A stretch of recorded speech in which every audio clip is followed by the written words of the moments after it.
Jones, host of New Jersey Politics with Laura Jones, and in just a few minutes, we will begin the first debate between the candidates for the Democratic nomination for governor in the state of New Jersey between Ras Baraka, Steve Fulop, Josh Gottheimer, Mikey Sherrill, Sean Spiller, and Steve Sweeney. The winner of June's primary election will go on to compete in November's general election for the seat currently held by Phil Murphy.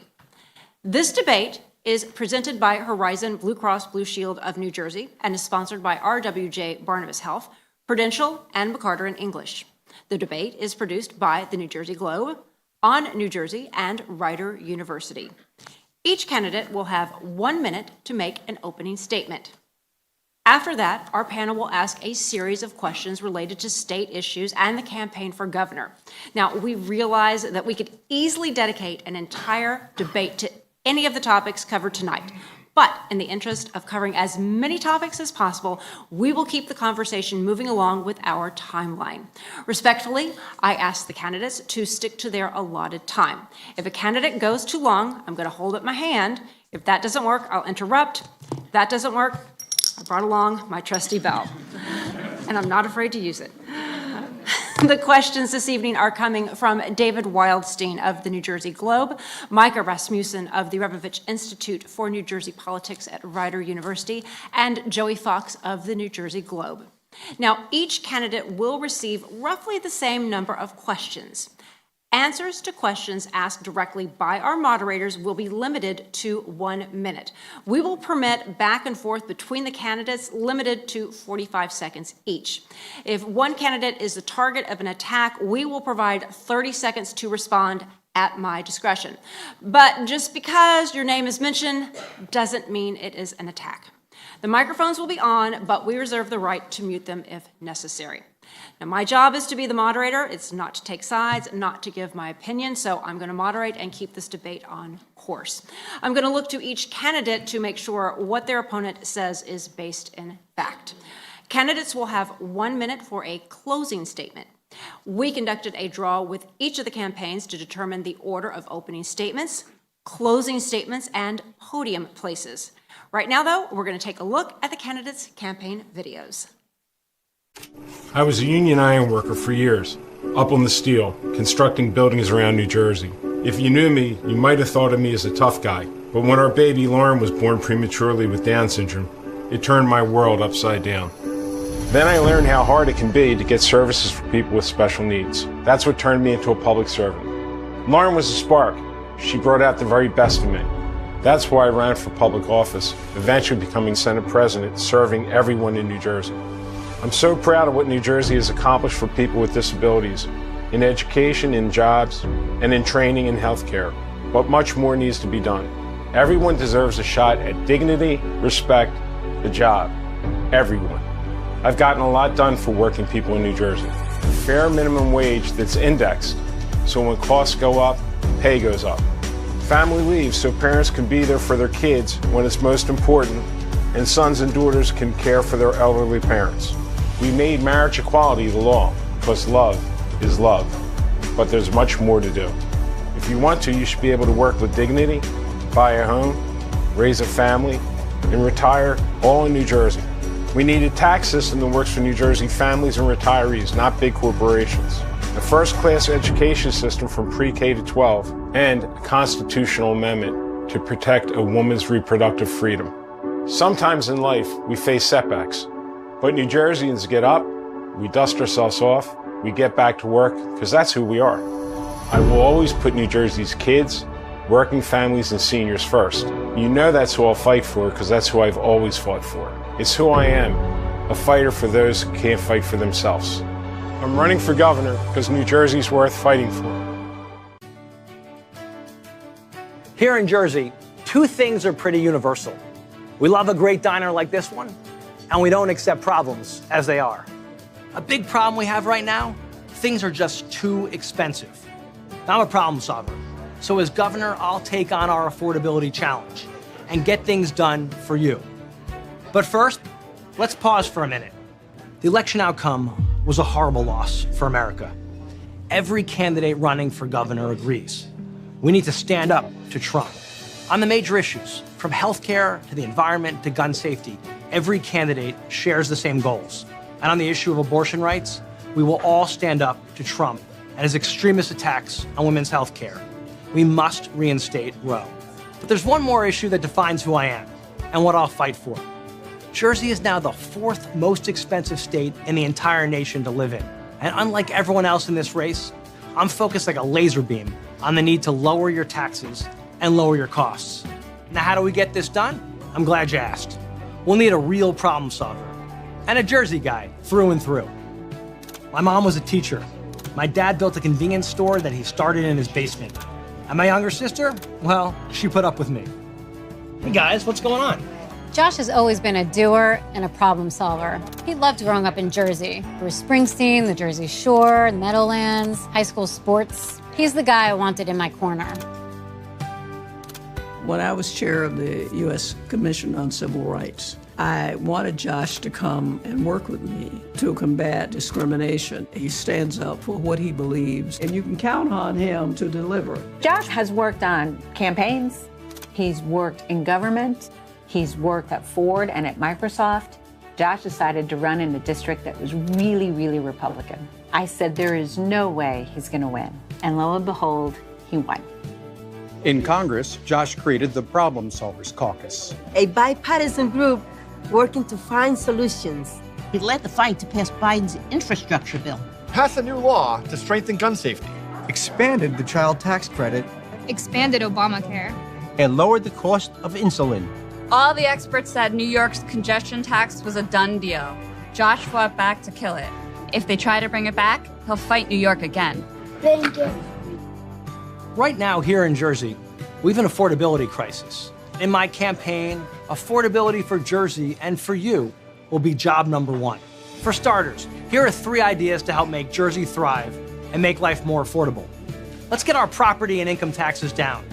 Let's increase the availability and affordability of childcare so parents can work and save for their family. And I'll battle Trump to reinstate our state and local tax deduction and lower taxes. In the end, family is the core of everything. And my greatest joy is as a husband and dad to my 2 kids. And as your governor, I want every family to do better. You need a tax break, lower drug prices, safer communities, more affordable elder care and daycare. Now, it won't be easy, but I've never been afraid to buck conventional wisdom, to fight hard to get things done, to clean things up, and to stand up for Jersey and live up to our Jersey values. We've been through a lot these past couple of years. There have been crises in this country, all over the world, and here in New Jersey. And after this election, we know people are more divided than ever on how to move forward. I'm Mikey Sherrill. As a graduate of the U.S. Naval Academy and a former Navy helicopter aircraft commander, here's something I learned early on. In a crisis, the worst thing you can do is freeze. You have to choose to lead, to follow, or get out of the way. So we can either stand aside or we can get to work on New Jersey's future. And I know which one I pick. In New Jersey, we don't whine, we work. Every time I pass that bridge in Trenton and see the sign, Trenton makes the world takes, I think, hell yeah, that's New Jersey. This is the state more than any other that guaranteed our freedom as we fought for independence. This is the state that built this nation. And while we were at it, we even invented the light bulb. We've always been unafraid to do the big things because we're inventors and innovators and builders, and we work with our minds and our hands. So let's be the state that builds more housing. Let's fix the economy. Let's make life more affordable for hardworking New Jerseyans, from healthcare to groceries to childcare. These challenges aren't new, and it's time to confront them head on. We can also be the state that sets the gold standard for protecting rights and freedoms, and we know they'll be under attack from Donald Trump's Washington. Because in New Jersey, we love our country, we're proud of our state, and we value our freedoms. We'll defend them with everything we've got. In the Navy, I was on a mission to protect our country. Now, I'm announcing my candidacy for governor, on a mission to get things done for New Jersey. This will be a campaign we build together, because we all have a place and a say in New Jersey's future. And I've met so many people who believe as deeply as I do in the promise of our state. and I'm asking you to join us. So, New Jersey, let's build something.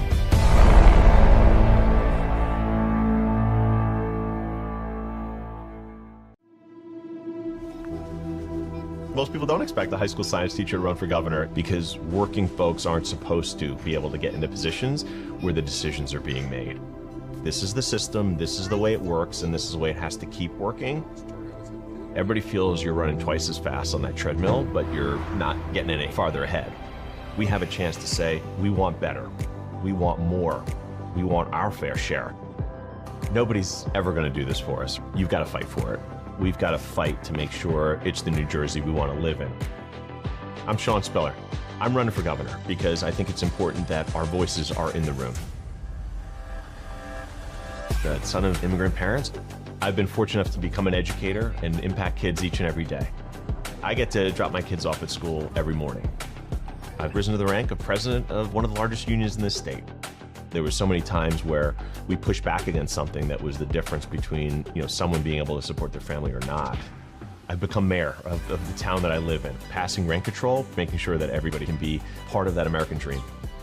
I've seen the difference it can make when it's not just the millionaires, not just the Wall Street, not just the attorneys who are making these decisions, when it's about families who are working hard just to get by. This is our chance for that worker who's got to work those extra shifts. This is our chance for that small business owner just barely getting by. This is our chance for all of us.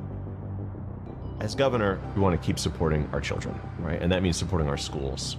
How do we make sure that you can afford to live where you want to work? How do we make sure that for us, the economy works for the working class? For most New Jerseyans, it only works for a very small few. And I think we all know it's not us. This is our chance to finally get that shot at an economy that works for all of us. This is our chance to feel respected, to feel seen. This is our chance to make sure our voice is in the spaces where it needs to be. This is our chance to have the future we want. This is our chance to make New Jersey the place that we know it can be and that it should be for us as well. I'm ready. Let's do it.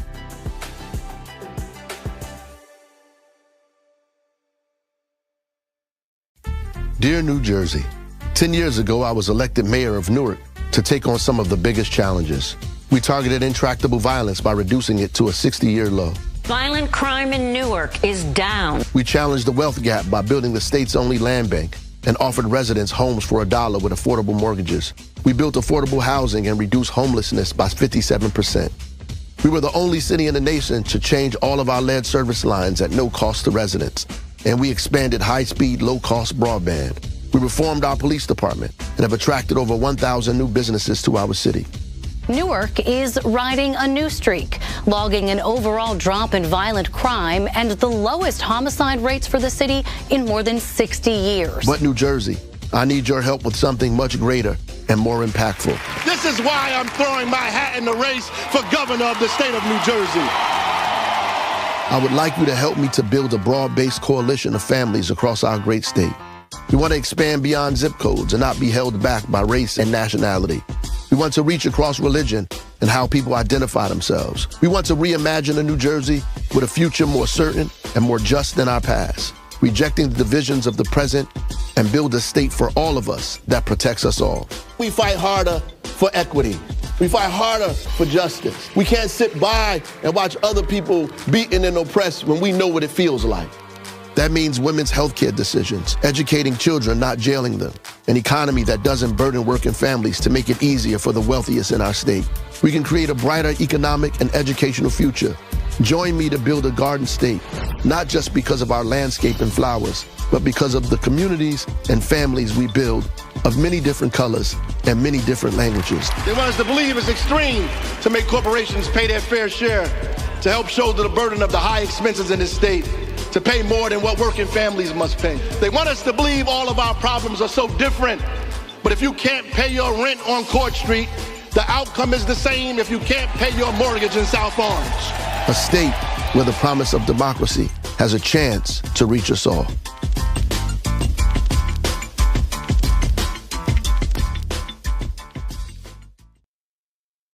Who goes from their parents' deli in Newark to Wall Street, then gives it all up to volunteer for the Marines after 9/11? Who does that? One of the youngest and most progressive mayors in the country. Steve Phillip took on developers, Bob Menendez, and the political machine. Reforms that made Jersey City a national leader on affordable housing, job creation, policing, and healthcare. Steve Phillip for governor, on nobody's side but ours. I love this time of day. With my job as mayor and Jacqueline running her own business here in Jersey City, having dinner together as a family is really important to both of us. And you never know what will happen. I'm Steve Phillip, and when people ask why I'm running for governor, I tell them the answer is around this table. Better education, and when they're older, more after-school programs to help keep kids out of trouble. It's very real to me. As governor, I'll have a stake in this too. The New Jersey gubernatorial primary debate is getting started. Stay with us.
My mom and I talk about everything, from family recipes to health plans. She's my go-to for advice.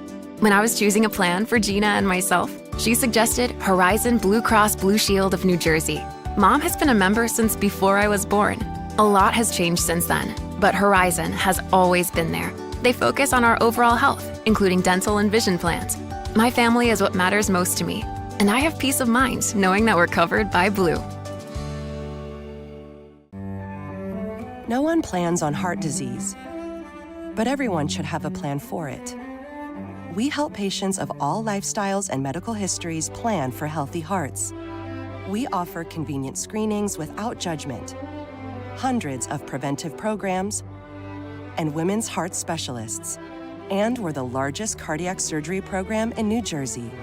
Make plans for a healthy heart with RWJ Barnabas Health. Let's be healthy together. Karen's about to retire. Here's what's going into her retirement. There's us. She raised us on our own. 10 years as my roller derby wife. Three schools she's opened. She's a mother. I think we turned out all right. She's a friend. Our mothers could tell stories. She's a teacher. She may be retiring, but she's not done. I'm never gonna stop. Retirement is the sum of your life's work. Now what? Get income for life and protect your life's work with Prudential. A transformative experience doesn't happen by accident. It's created with purpose. It's built on an engaged learning program that challenges you to go out and create your own opportunities on campus and anywhere else. It empowers you to chart your own course, compete and win at the highest level, and grow into a workforce-ready grad. It's signified by making the most of this pivotal time in your life. How will Rider University transform you?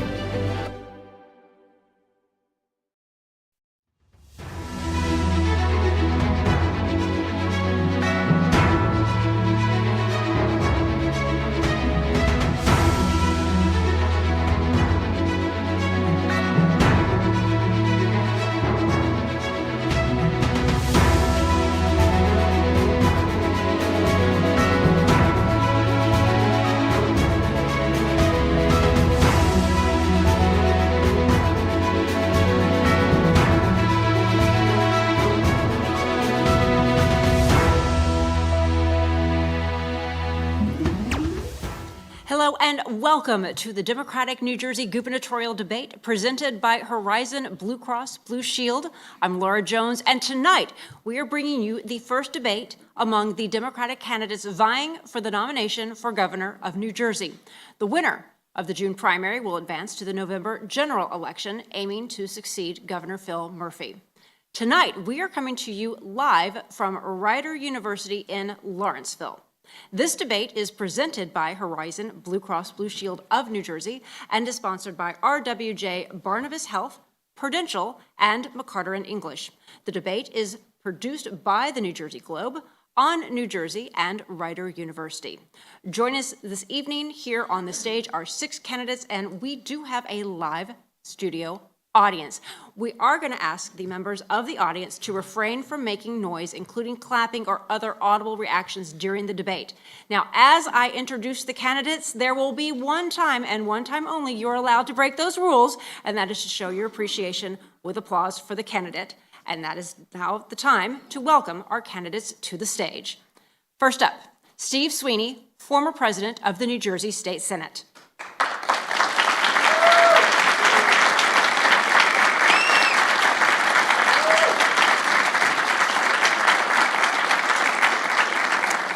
Raz Baraka, Mayor of Newark.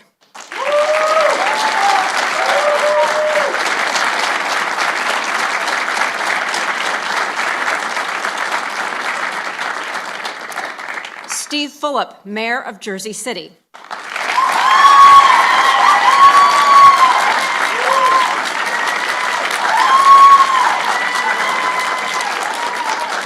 Sean Spiller, President of the New Jersey Education Association and former Mayor of Montclair.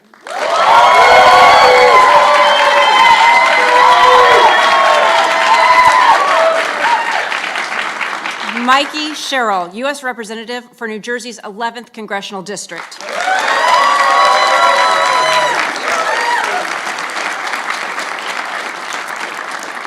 Josh Gottheimer, U.S. Representative for New Jersey's 5th Congressional District.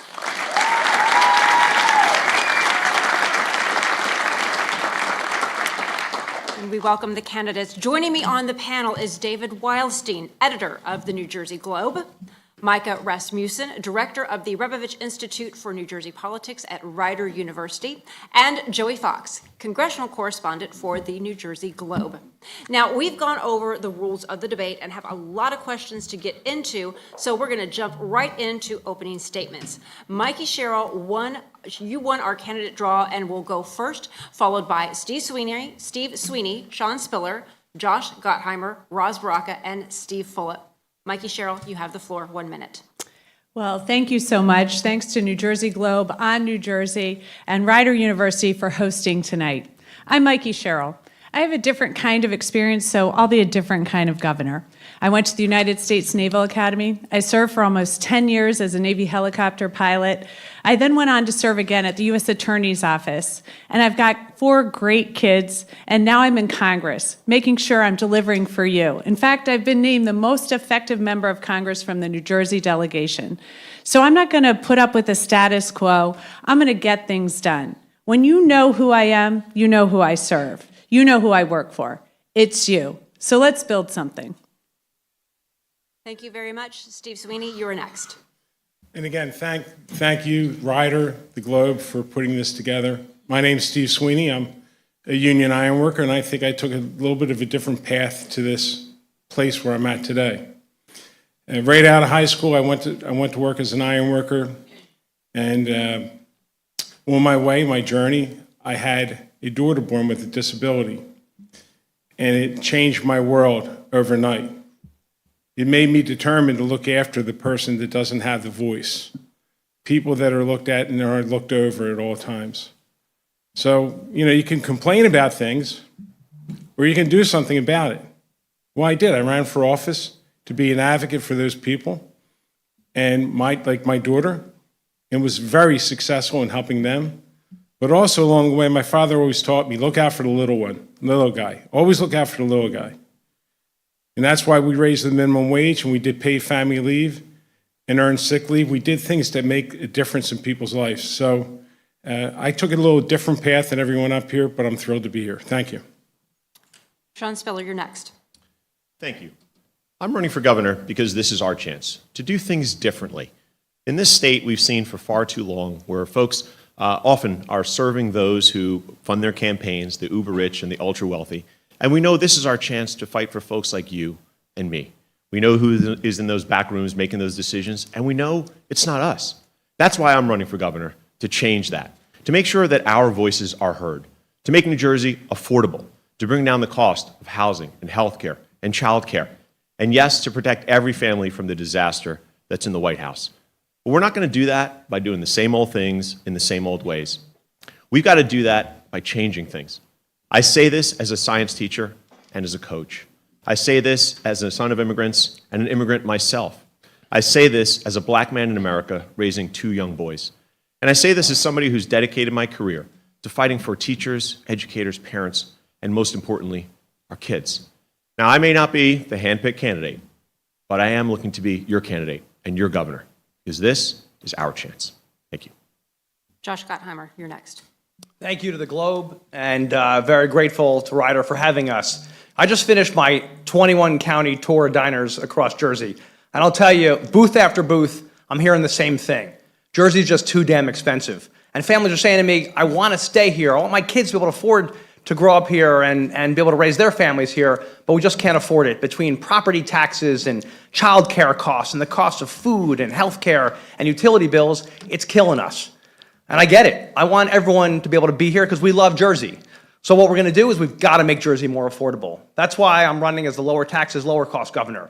And I put out just a couple weeks ago a tax cut plan that shows how we're going to make Jersey more affordable. We're going to cut property taxes by about 15%. We're going to give seniors a break and make sure we have a rental rebate to help people who rent.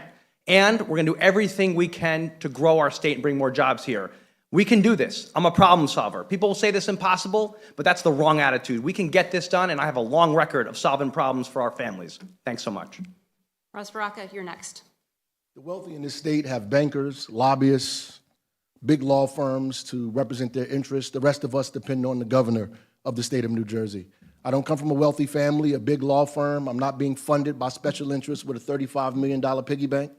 I'm not getting funded by Elon Musk or SpaceX or Donald Trump's cousins and nephews or investment bankers. I'm just a regular kid from the city of Newark, a teacher, an activist, an educator who became the mayor for the last 10 years fighting difficult and intractable problems, working people's problems, every single day. And I know people out there are afraid and scared because Donald Trump has been wreaking havoc for the last week, which is why we need a strong leader, a strong governor that stands strong on democratic values. We don't have the time to meander in the middle, to be mealy-mouthed or this way or that way. We can't fight extremism with moderation. So we have a chance to show the rest of the country we choose hope over fear.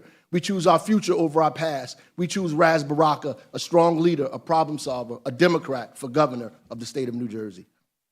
Steve, fill up your opening statement. Let me start by saying thank you to David and the New Jersey Globe team. I come from a family of immigrants, Holocaust survivors. And growing up, my father always told me to take the path less traveled. It's more difficult, but it's more rewarding. It's the reason after 9/11, when I was working in a prominent investment bank, I chose the unorthodox path of leaving to enlist in the Marine Corps to serve in Iraq. It's the reason when I came back and Democrats couldn't find somebody to challenge Bob Menendez, I raised my hand and said I'd do it.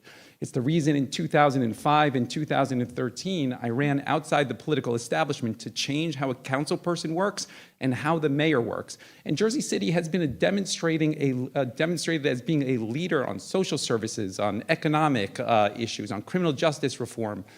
I'm running a campaign to change New Jersey and to reform it. I'm unapologetic about that, and I hope you will join me on that effort. Time now to go to our panel, and we take it to Joey Fox. You were first. So all 6 of you are seeking to succeed Governor Phil Murphy. He's a fellow Democrat. He's led the state for the last 7 years. So I'm going to ask a simple question that I'm going to go down the line and have each of you answer, and then we can talk about it more. But for now, I'm looking for one letter, which is what letter grade would you give Governor Murphy's administration for the last 7 years? So I'll start with you, Senator Sweeney. C. C. B+. C-. As a teacher, you know you don't judge a person by one grade alone, but I'll say this, C+, maybe B. B. B. Okay, I'll ask you, Congresswoman Sherrill.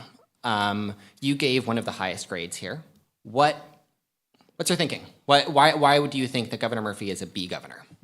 So I think something Governor Murphy did well was to fully fund the pension system for the first time in decades. That's critically important to our credit rating, and I think it's going to make a huge difference on how we invest in the future of New Jersey.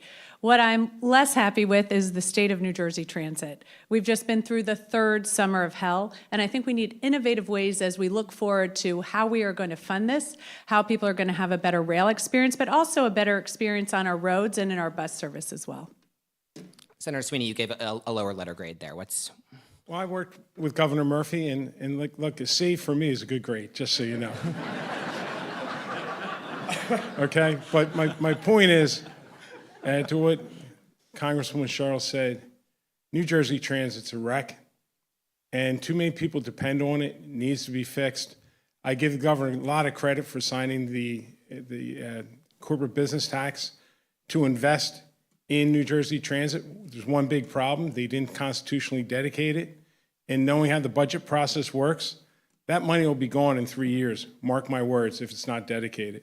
So most importantly is, New Jersey's in a tough spot. It's too expensive. It needs to be more affordable. We need to take on the tough things. And I am very proud that I partnered with Governor Murphy to fully fund the pension system that we've put $50 billion in since 2011. I don't want to be too didactic about who gets to speak, so if anyone else would like to talk about Mayor Phillip. Yeah, look, I think Governor Murphy has done some good things. I think funding the pension and education has been great, and New Jersey Transit has been a failure. I give him an average grade because good leadership are people that are bold, that push boundaries. If you think about the things that he touts, cannabis, minimum wage, paid sick leave, each of those things, New Jersey was not bold. We were late to the party. By the time we got to $15 minimum wage, 10 other states were already there. It needs to be higher in New Jersey. Cannabis, we were late to the party on that. Paid sick leave. Jersey City happened to be the first to do that. So it's hard for me to give him a grade better than average in a situation where I think leadership needs to be bold and push boundaries. And I don't think New Jersey has done that over the last 8 years. Well, I would say, while we beat up on Governor Murphy here, that most of the things he's done have been very, very difficult to do in prior administrations. Raising the minimum wage has been difficult. Paid sick leave has been difficult.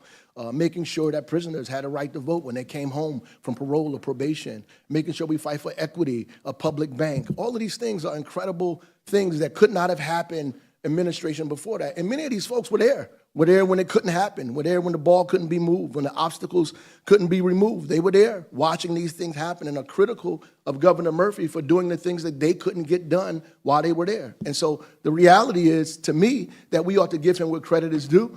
He took us up to the door of democracy. It's our job to kick it in and go inside. Congressman Gottheimer. Governor Murphy has gotten a lot done. I think, though, what we really need to focus on is affordability. We're now the #1 out-migration state in the country 7 years running. We're losing a lot of people and we're losing a lot of jobs. 15% of our public companies have left in the last decade. Those are a lot of good-paying jobs for folks. We need to grow our state and make it affordable for people. Childcare costs are killing them, utility costs are killing them, and property taxes and income taxes are really hurting people. We need to make sure that the state is a place that people can raise their families, they can retire, that's here to afford it, and then of course we want people to come here and raise their families. So I really think we've got to, as a state, make sure we focus like a laser beam and getting taxes down for people, which is my tax cut plan is all about making life more affordable, and I really think that's got to be job one. Well, all of us are going to say that. All of us are going to say that. I'll let Mayor Spiller go because he has not yet. Yeah. I say this. I think we all agree there are things that Governor Murphy has done, and certainly I don't think there's been a better governor for education and funding in some of those spaces and doing the things that benefit our kids. But every single day when I talk to folks, it's about affording the home, your first home, or affording your rent, or being able to afford the taxes you pay. It's about making sure that when you're sending your kid to quality early education or childcare that's costing you $20,000 or more, how does that burden your family? And how do you get by and support yourselves? It's in every single space where people say, listen, healthcare costs continue to rise. And we keep having the conversation about how do we pull health benefits away from folks or make you pay more as opposed to getting quality, affordable care for all. These are the challenges that I think New Jersey residents are still facing. And to get that A grade, what we need to do is do better in those spaces. And that's what I'm going to do as governor. And I just have to address something the mayor said. We passed all those laws and Governor Christie vetoed them. We passed minimum wage. We passed paid family leave. We passed a whole lot of laws. It's not easy. Understand, coming in here and saying, I'm going to do this, I'm going to do that, and not knowing how this place works, it is hard work, especially when you only have 21 or 22 or 23 members. But I'm proud we did paid family leave. Very proud of that. I'm proud that we did minimum wage. Guess what? Not easy to do. When we did minimum wage, we indexed it. Not easy to do. We went to the voters for that. So, look, nothing's easy in this state. It's going to take a lot of hard work and a strong fight to get things done. Well, I'm glad that he said that it wasn't easy, because that's true. Because legislature's jobs is to pass the law and put it on an executive's desk for them to execute it. You have to give the governor the credit for executing a few things. We all know the state is not affordable. We all know there are difficulties that this state has that we have to fix when I become the governor of the state of New Jersey. We know this, right? And so we can't use voodoo economics. We can't say we're going to reduce housing costs but take money from the people who are raising housing in the first place. We have to be serious and honest about the plans that we have and begin to figure out how to reduce costs by lowering the people's bills, by making healthcare costs lower, right? By making housing costs lower, by making costs lower for people who want to have people watching their children. All of the costs have to be reduced, right? That's the only way you're going to reduce people's taxes is by reducing the costs. We're going to move on now to Micah Rasmussen, who has the next question for our panel. Would you please raise your hand if you support capping the amount of state aid a school district can lose from year to year at either 2% of last year's budget or the total amount of state aid it receives? Both of these have been proposed. So either one of those, if you support capping the amount of state aid that a district can lose in 1 year. Micah, I think these are pretty complicated issues that we should have a debate over and discuss rather than sort of an up-down. That's why we're here, and I'd love to hear from people about how we move forward the best way in our school system, and I'm happy to address people about that. I think we look around this and we've seen full funding of the school formula, but we know it's not totally fair. It doesn't put more into some of the districts that have more people with learning disabilities. For example, we know that year over year it causes a lot of disruption as school districts get their numbers too late, so they start this mass layoff before school starts. And we know we have to take a look at the formula itself, which was done in 2008, and modernize it. So it's a good start that this administration has done in fully funding it, but more needs to be done to modernize it and to make sure, as you suggested, there aren't those shifts year over year. Let me tell you why, though, this is an easy one to raise your hand for right away, because in too many of our communities, for our kids, and certainly for their families in our schools, you can't have a space where you reduce the aid by such an amount that all of a sudden the services that so many are relying on are pulled out from under their feet. That is not fair. That is not how anyone would budget or figure things out. And certainly we talk about the formula absolutely has to be looked at. We've got to make the modifications that were required when it was first passed. And these can account for some of the pieces here. But when we are in a system where you plan as a district and as a community for what your school budget is going to be, you're trying to meet the needs of students with special needs, and you might have reasons why those dollar amounts change for you drastically. What cannot be the solution is we're going to have it reduced at such a level that you've got students in those classrooms who don't get to take the courses they need, don't get the supports that they need to get that shot at a great education. That's not the space we go in, and that's why I think it's an easy one to answer. So, Mike, I want to just add on to that. There's no municipality in the state of New Jersey that had a larger reduction in municipal aid than Jersey City as it relates to our schools, $250 million, and they gave us a very small runway on that. It is unfair for the reasons that I think that Sean touched on, that it forces districts to make unfair choices that impact parents. I think being a mayor and having an understanding of how municipal budgets work and interact with school budgets is an asset in this. I think what Raz said earlier is important as well, understanding and being able to hit the ground running. Anybody who advocates for a significant cut, more than that 2%, I think just doesn't understand how municipal government works. Well, honestly, I think we need to talk about the root of this issue. The school funding formula does need to be changed and looked at. There's also too many districts, right? We have too many superintendents. We have more districts than we actually have mayors. We need to be talking about unified school districts. You can't have a district with just one school in them. There has to be at least in an elementary school, a middle school, and a high school. You bring these school districts together, you begin to talk about what funding looks like. You need more kids in the seats, more kids in the schools. We have to get rid of segregation and integrate our schools so kids can be in these seats and we can get more money to municipalities. That's the bottom line. You're talking about people who are losing money. They're losing money for two reasons. They have less kids, right? Or the demographic of their city has changed. It's no longer Abbott. And so we have to figure out how to fund kids with special needs, how to fund English language learners, how to fund kids that are gifted, and begin to fund diversity in schools so schools are not segregated where most of the school is predominantly white or predominantly African American. We have to figure out how to create diversity in schools. I actually wrote S2, which is the school funding law. And we did it for one reason. 70% of the kids were underfunded in this state and 30% were overfunded. School districts were getting funding where they didn't have the children. They weren't physically in the building. They were getting funding for. So this wasn't an easy bill. We actually did pass a bill, and it didn't, Governor Murphy vetoed it, which was saying, okay, whatever you lose, up to the dollar you use, you can raise above the 2%. But his point is raising property taxes. More importantly, schools had 15 years to shrink the size of their school districts where they didn't have children and they didn't do it.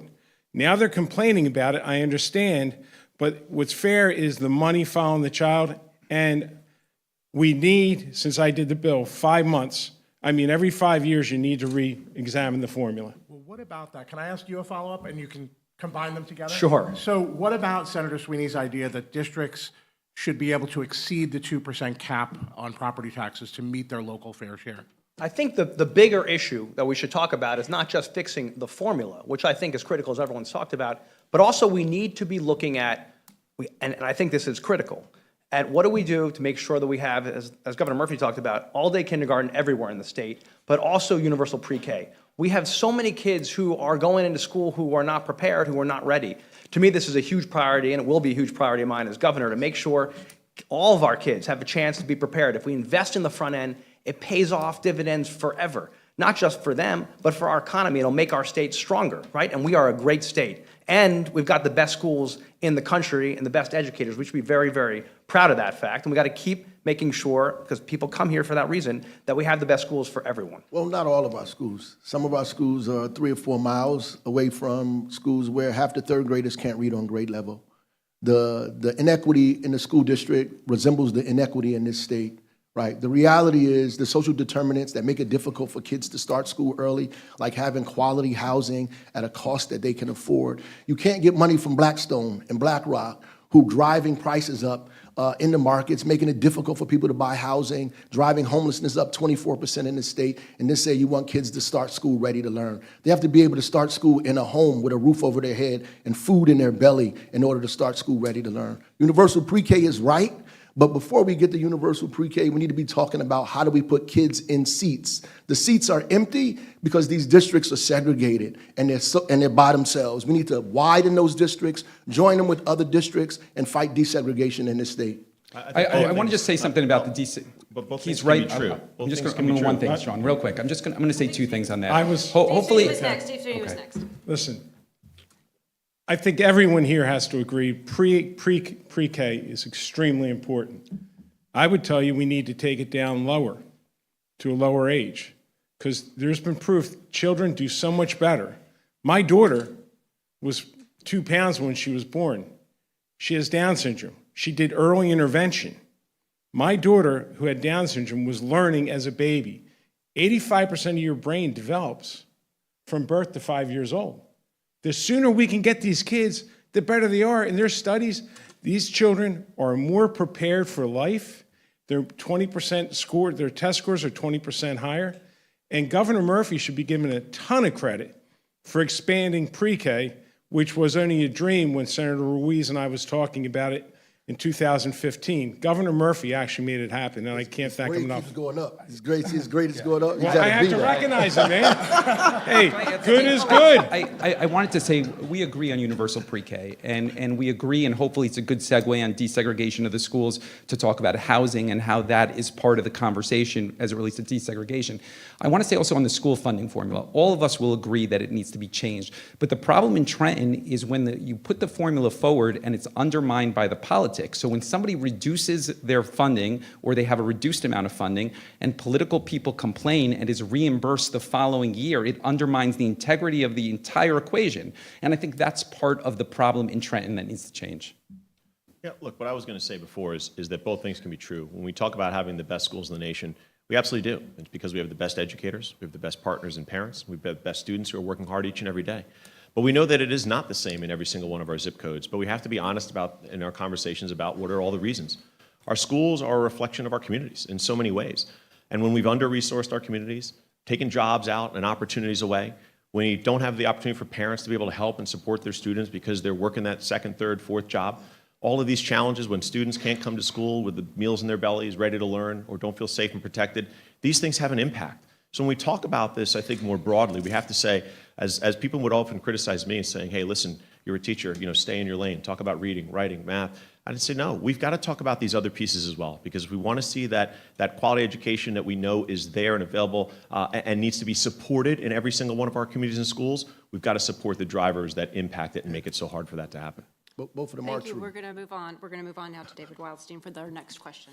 Thank you. As candidates talk about shifting power away from party bosses, one way to increase the voices of everybody in state government is by allowing voters to have initiative and referendum, to allow them to put something on the ballot where grassroots organizations can help spur debate and affect policy decisions. Right now, as you know, it can only be done by the legislature. So this is. I'm just going to ask everybody: thumbs up or thumbs down? Do you support initiative and referendum? Do you support the public's ability to do that? I would say this, in an example of the thumbs up, thumbs down before, I think we see some of the swings that happen in other states that have this, where it goes back and forth in dramatic ways. But before we get to that, if you're talking about the influence of a very small number of folks who get into a back room and decide maybe who our political candidate is and who we all have to support, when you talk about trying to have public and our engagement of the voters, let's start with the fact that let's allow the voters to actually pick our candidates. Let's allow the voters to be the ones to decide who's going to represent us. Let's allow the voters to be the ones who say, that candidate represents my interests and they're fighting for me. Right now, I think so many are turned off by a system where we all know, you don't even get a vote in it, and you're told once again who to get out there and put up that lawn sign for. For me, I think we have to start there as we look at all the other tools at our disposal to make sure there's more of a voice in our decision making. David, I love that idea. In fact, I'd love to see a constitutional amendment for abortion on the ballot that the voters want. I do think I'd like to see the process. We want to make sure that these decisions to put stuff on the ballot have a good process and enough people to support it. But I think that's a great idea. Well, the reality. I'll let you go. After you. You guys are being so kind to each Yeah, other. We like each other. I'm helping them out, man. We like each other.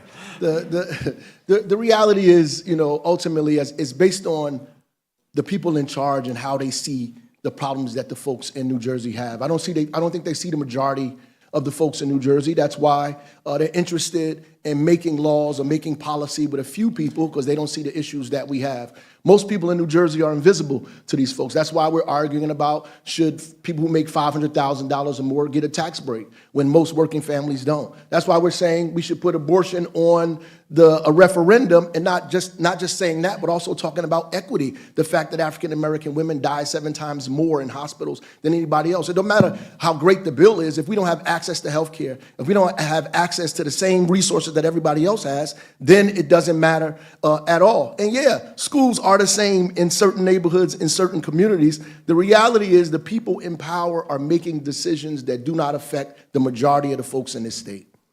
And listen, we're all talking about how much we hate the amount of money that's in politics. Do you realize how much money will be spent on initiatives where working class people don't have the same tools? No, I don't support it. I support elections that elect a governor and a legislature, and if you're unhappy with what they do, you should not vote for them again. But look at California as a perfect example. $60, $70 million on the issues. What did you elect people for? What's the purpose of electing people to represent you if you're going to give up your responsibility? Listen, it's not afraid to let people in. I'm worried about the money that's going to be used to push policies that we don't believe in. Yeah, I'm going to say if anybody has a question on who Trenton represents, I mean, you need to think just last year. Open public records rolled back despite the fact that hundreds, if not thousands, of advocates came out saying that you shouldn't do that. The year before that, campaign finance rules being rolled back despite the fact that hundreds, if not thousands of people came out saying, please don't do that. Why? Because there is no accountability in Trenton. The structure is from these political bosses that control it and have monetized the system for themselves. Of course, giving the opportunity to regular people to put initiative and ballot referendums out there is a positive. It encourages more democracy, and we should trust our residents that they're going to make smart decisions. Well, let me ask a follow-up. Mayor, I want to ask you a follow-up. What can New Jersey do to empower communities that have been disinterested in the process in order to have them vote more often and have them more engaged in what's happening in their communities? They have to see themselves in the policies that are created. If I took a picture of this room, the first person you look for in the picture is yourself. If you don't see yourself, then it becomes less interesting to you. Then you begin looking for people you know. If you don't see people you know, then you might put the picture down because it doesn't engage you. It doesn't have anything to do with you. These policies that are created in the state don't resemble the majority of the people of this state. It resembles a slim margin of folks that we debate and that we argue about all the time. Let's be honest. Like, we can talk about who's the boss, and some people are mad because they ain't the boss. But the reality is the same thing is with money. You can't not raise your own money and then have a $35 million piggy bank, or get money from huge investment bankers, or get money from military contractors and all these folks, and don't believe it'll have an impact on these elections, have an impact on your decisions. That's just not true. So the reality is, yeah, we need to create policy. We need to talk to people. We need to go to bars and barbershops and beauty parlors and get folks involved in our elections. But ultimately, we need to make sure we're raising money from the same people we're going to get our votes from. Why? Because we can't get our votes from one side of the community and our money from another side of the community and expect our policies to match. You know, I say this, though, because I heard the mayor just note this, and I've heard him say it, like, allude to it at least a couple times here. No, I said and it twice. As a former educator. I didn't allude to it. Yeah, well, you know, and as an educator, former educator, I think you'd know this, right? I'm really proud about the fact that we've got educators in this state, hardworking folks who've come together, voluntarily joining a union, saying, hey, listen, we all know who's in those back rooms making the decisions, and we know it's not us. That's why we want our voices out there. That's why we want to make sure we can pool our dollars.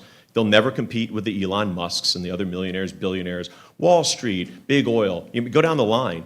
But we know that the only way we have at least a chance of being in the conversation and having our issues front and center is by making sure we engage in the process. But we don't want to get rid of the king and make another king. And everything at a time. I don't want to get rid of the king and make another king. Listen, I'm if you, opposed as to you kingdoms. said, We won the war. The British lost. We have a democracy. When we're trying to represent the people, Mayor, it's important that we're understanding that those who are funding, I couldn't agree with you more, matter. And when you're funded by hard-working folks in this state, and I'm really proud of all the small dollar donations from so many working class folks in this state, that matters, yes, because that's who I'm going to fight for on every issue. Because those are the issues that they're facing, those are the issues that I'm facing. I see them each and every day as that teacher with the parents who are making tough choices for my kids. I see it as a father myself with the cost of everyone's talking about, you know, pre-K. Yeah, I'm paying, I know it. I know it right now. I'm living that, right?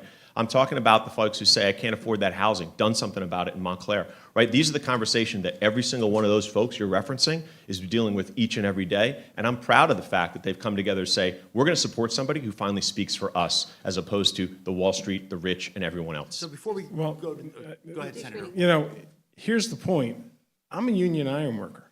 Right. How am I going to match these guys with millions and millions of dollars? So the point is, not you, brother, not you, not you. But my point is, you know, we're upset about money in politics, and you ask a question about, let's do initiative for referendum, and that's going to bring more money into politics, right, to sway the outcome. So people like myself, who I'm pretty proud to say I'm a blue-collar guy, I can't compete. I can't fight that. We, the people, need to take it back. You take it back with your vote. That's what I'm focused on, and that's what I'm working towards. And let me go back. We could close this with just one follow-up. Congresswoman Cheryl, you mentioned codifying legalized abortion rights into the Constitution. Is there anybody on this stage who doesn't think there should be a referendum to put that in as a constitutional amendment? I called for it. I called for it in my campaign when I announced it. We codified it legislatively, the law in New Jersey. We absolutely have to protect a woman's right to choose. So I want to say I agree with that totally, and we should codify it. I think that we should be thinking about Senator Teresa Ruiz's bill as well, her package that talks about equity, that talks about making sure not only do we codify this as law, but making sure that people have access to those resources, that we can't have a healthcare system that's unequal, where some people enjoy the benefits and the privilege of a democracy that's been established in the state and other people cannot because they don't have access to it. Talk about working class families, black and brown families, people in the state of New Jersey who live next to hospitals and can't afford to go into those hospitals, or who live in rural communities who don't have access to hospitals directly in front of them. We have to add that to the bill as well. And so we can't see a few people, we have to see the majority of the people in this state, or all of the people in this state. We can't leave black, brown, and working families, working women out of this, particularly since African American women die 7 times more in the hospital giving birth than anybody else. We're going to break from our panel because we have a student from Rider University, a few students throughout this debate who are going to be coming up to the stage with a question. Our first one is coming from our Rider University student, Leslie Antoine Jr., and I believe they're going to bring Leslie up. There we go. Welcome. Good evening. Good evening. The state budget under Governor Murphy has increased by 61%. If the same thing happens during your tenure, our state budget would grow to more than $90 billion a year. Do you think that will happen while you're governor? And if not, what are the major areas of state spending you'll cut? And Micah was going to determine which candidate was going to answer that one. Sure. Because it is Rider University. There you go. Why don't we start with Congressman Gottheimer? Thank you, and it's a great and really important question. You're right, the spending keeps going up, and the challenge we're having for people is, do they really feel like they're getting 60% more for their money? Mentioned about Jersey Transit, right? In the summers, their trains are late or canceled altogether. And you look around, childcare costs in the state, second highest in the country. People are struggling. So what we need to do is actually run a more efficient government. Part of what I focused on as part of my tax cut plan at joshforjersey.com is how we're going to cut property taxes, give people a break, seniors a break, and break on rent to help deal with affordability, but by doing it in 3 big ways to actually pay for it, because my plan is fully paid for. 1, we got to make sure we stop letting New York rip us off. They're totally ripping us off, right? $1.4 billion a year, our taxpayers ship to New York, because if they work from home, but work for a New York company, if they work from home in Jersey, they're paying income taxes there. We can save 5% on making our government more efficient. Like things like procurement, how we buy stuff. It's sitting out there. We can do it, especially given how much more we're spending. We certainly can save some money. And third, we got to get more money back from the federal government to Jersey. We can do that too. Yeah. We can make things more affordable here in Jersey. Can I just say, look, I think this is a place where being a mayor and understanding how municipal government interacts with Trenton is a huge asset. If you look at the last 8 years, whatever you grade Governor Murphy, he came from being the ambassador and didn't have municipal experience. And prior to that was 8 years of Christie, who didn't have municipal experience. And prior to that was 4 years of John Corzine, who had no municipal experience. I think understanding it from a mayor standpoint, you do understand the fact that we constantly have from Trenton unfunded mandates. They tell us, do this is well-intentioned, you should do that, and they don't help us with any resources for that. I think that needs to be the starting point on visiting how Trenton interacts with municipal government. The second thing is the budget process needs to reform. The way we introduce budgets is January, February, and sunlight cleanses it. It happens for several months where the public gets to scrutinize it. What happens in Trenton is it gets introduced 2 days before it's passed, and that is at the core of the problem of getting reductions there. So I think we need a 3-year forecast of what the budget looks like. We can't use voodoo economics. We can't make Mexico pay for our bills like New York. We can't do that. And we can't build the efficiency government like Donald Trump wants to build. But ultimately, we need to lower costs. And one of the highest costs is healthcare, right? We need to lower healthcare costs by reference-based pricing. That's what we need to do immediately, right? We need to, if we just reduced it to 150% above Medicare, right, we would save over $1 billion over 2 or 3 years in the state. Yeah, our costs are high. Our spending are high. We gave millionaires a tax break from 2010 to 2022 in the tune of $15 billion. Of course, we don't have any money because we've let the wealthy get away, we've taken from the poor, and we made the middle class foot the bill. That's what's happening, and people are beating around the bush trying to make this continue to happen. And so, yeah, we do need to rein in spending, but we need to rein in costs by lowering costs, making the wealthy pay their fair share here, and be more efficient by making sure we cap pricing on hospitals, that we cap spending on insurance that we have to pay over and over and over again to rise costs. We're not selling pies out of back of the state government. So our revenue comes from taxes, and if we don't lower the bill, the taxes don't go down, the costs don't go down. If the prices go up, we're going to be paying more. Reduce prices, reduce costs, make spending efficient. Steve Sweeney. We have to completely overhaul the procurement process. I was proud we created a bill on reverse auctions for PBMs. We saved $2.5 billion over 5 years. It's a bill that I did to make sure we're getting the best bang for the buck. Procurement has to be looked at every 3 years. A budget process absolutely has to be reformed. So we work with the legislature, not against the legislature. I'm the one candidate up here who said I'm willing to give up authority as governor to come up with a better process. We need a process where we work with the legislature so it's consensus forecasting. I wasn't a mayor. I ran a county government for 13 years. I felt like I was the mayor of the county. What you do is you do multi-year budgeting. You do 6-year capital plans so you know where you're coming and where you're going. And we should dedicate all this revenue for the purpose that it's been raised. Because what happens is money is raised for a certain purpose, and then after a year or two goes into a black hole. We need to stop spending more. We need to live within our means. Sean Spiller, then Mikey Sherrill. I think it is important, seeing that from the municipal level as a mayor, understanding that while we have these conversations about how we're going to lower our taxes, right? It's important to clarify, what are we talking about here, right? Because oftentimes, as the mayor said before, we see these unfunded mandates from the state. And every time we've seen governors before with these schemes and other mechanisms where they say we're not funding what we should, you know who makes up that difference? Local property taxpayers. At the municipal level, time after time, that's why we see those rising property taxes and the challenges that so many are facing. We have to look at the more equitable ways that we can raise taxes at the state level and use those taxes to support and bring down the cost of everyday residents and certainly our property taxes as well. That's got to be the focus as we're engaging in this conversation about who's paying for what and how are we getting it done. Oftentimes we're over-relying on our property taxes, and we can't go back to that in any ways with underfunding at the state level. Mikey Sherrill. I think we have a really complicated future. And in fact, many people have said to me, why do you want to run for governor? Because the bill's going to come due in 2026 when you take your seat.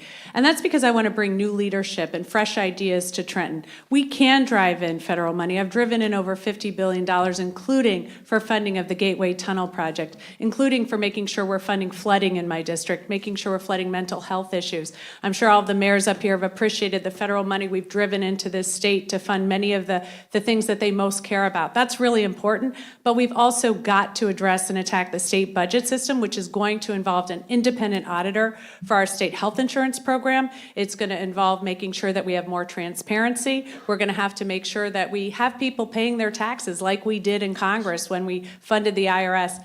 And finally, that's not where it ends on affordability. We have got to build houses in this state. We are not going to make New Jersey more affordable if we don't make housing more affordable. And that's why I've driven in federal ideas for repurposing commercial properties. We can look at Harrison and what they've done on the waterfront, making sure that we are utilizing places like Trenton and Atlantic City and spaces that can really build more. Because as you just heard, there are unfunded mandates coming from Trenton, and too often it's for sewering systems that towns don't have, for example.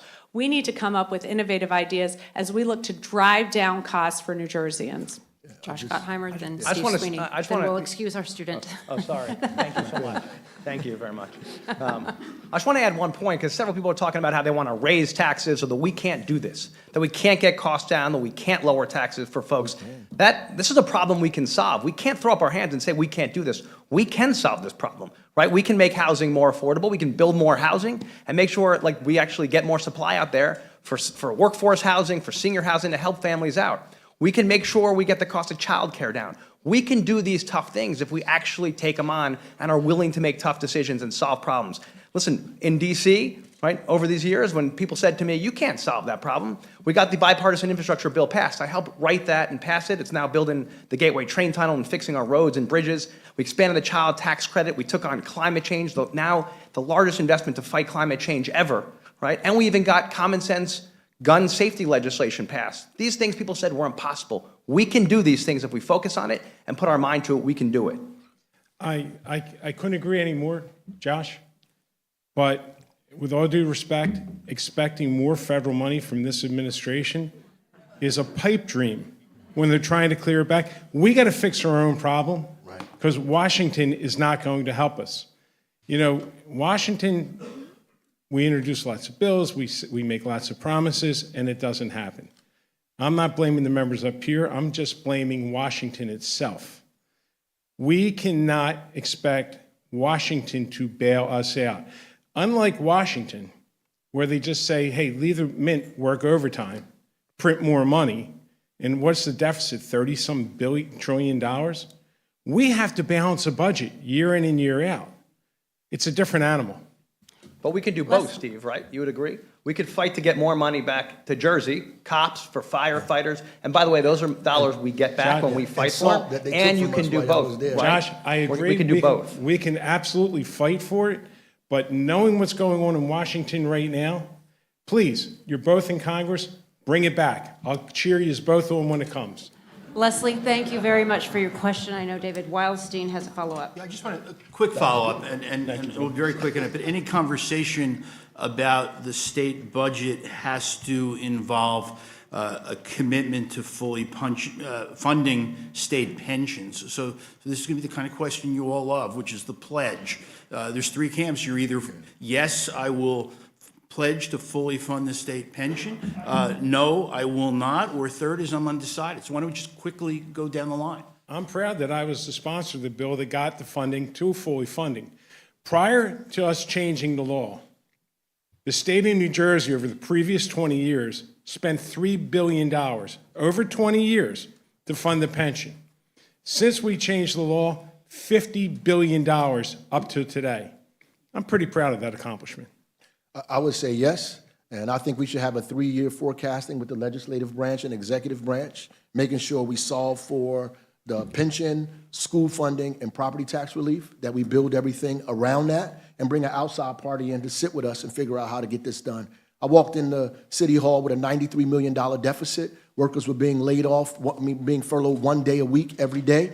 All of the city buildings were sold. We fixed that problem, right? We went up twice in rating in Moody's. Ever since that time, we've been giving workers raises. In fact, the lowest paid worker in the city of Newark is above $40,000 a year. We fixed the budget in the city, and we took care of the least of those at the same time. So yes, we fund the pension. Yes, we fixed the budget, and we stopped taking money from special interests that are trying to make us do the otherwise.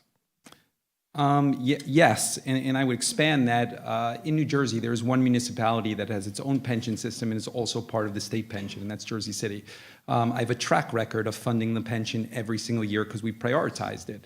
I think once you get to Trenton, you need to be honest about the fact that there's a revenue conversation that needs to happen as well. You need to revisit tax brackets. You need to revisit what a millionaire's tax is versus the people that make $2 million and $5 million. A millionaire from 20 years ago is not the same as a millionaire today. You need to reconsider the tax rollbacks that Governor Christie put in place. You need to do that right out of the gate when you have political capital, because the revenue conversation is crucial to funding the pension. And you got to be honest with the residents that this is how you're going to make New Jersey sustainable. We absolutely have to fully fund the pension, right? And I think we're in some of the challenging situations that we are today because so many folks have gone away from that, despite what they've said when they were coming in. We see that the challenges right now of us paying a $7.2 billion payment for something that's actually costing us about $600 million a year is because folks never lived up to their obligation. And it always greatly frustrates me going, my God, think about what we could all be doing with those dollars if people had lived up to those commitments and obligations at the time. And this is the world that we live in now, and it's certainly on us to make sure we're not kicking the can down the road.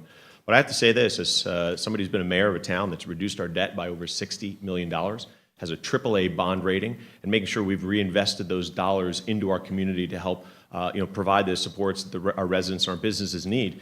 That's the kind of creative spaces that we're going to have to be in when we look at a budget that, despite the hope that the federal government comes in and gives us more money, we're going to have to be working in situations where we are able to creatively find and combine the dollars that we have on projects to get more out of the dollars that we do have.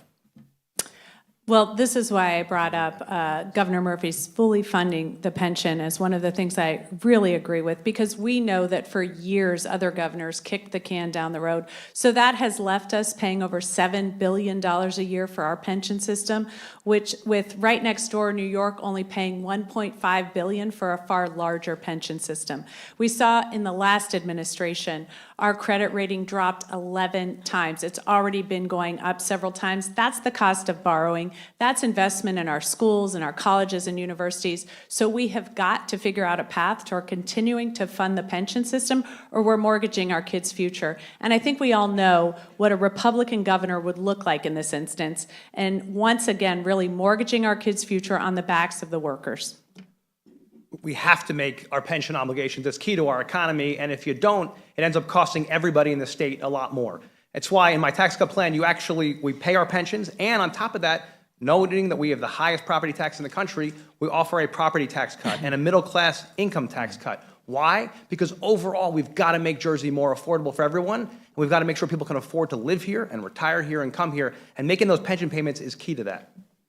And, you know, the pension system didn't break overnight. I think everyone understands that. To Sean's point, too many people ignored the payment because they thought they could. This took 10 years to get to the funding level. Because what you hear in Trenton every time is, oh, well, you're not going to fix it tomorrow. We need to fix it tomorrow. No, complicated problems need to be fixed in ways that you can get full funding.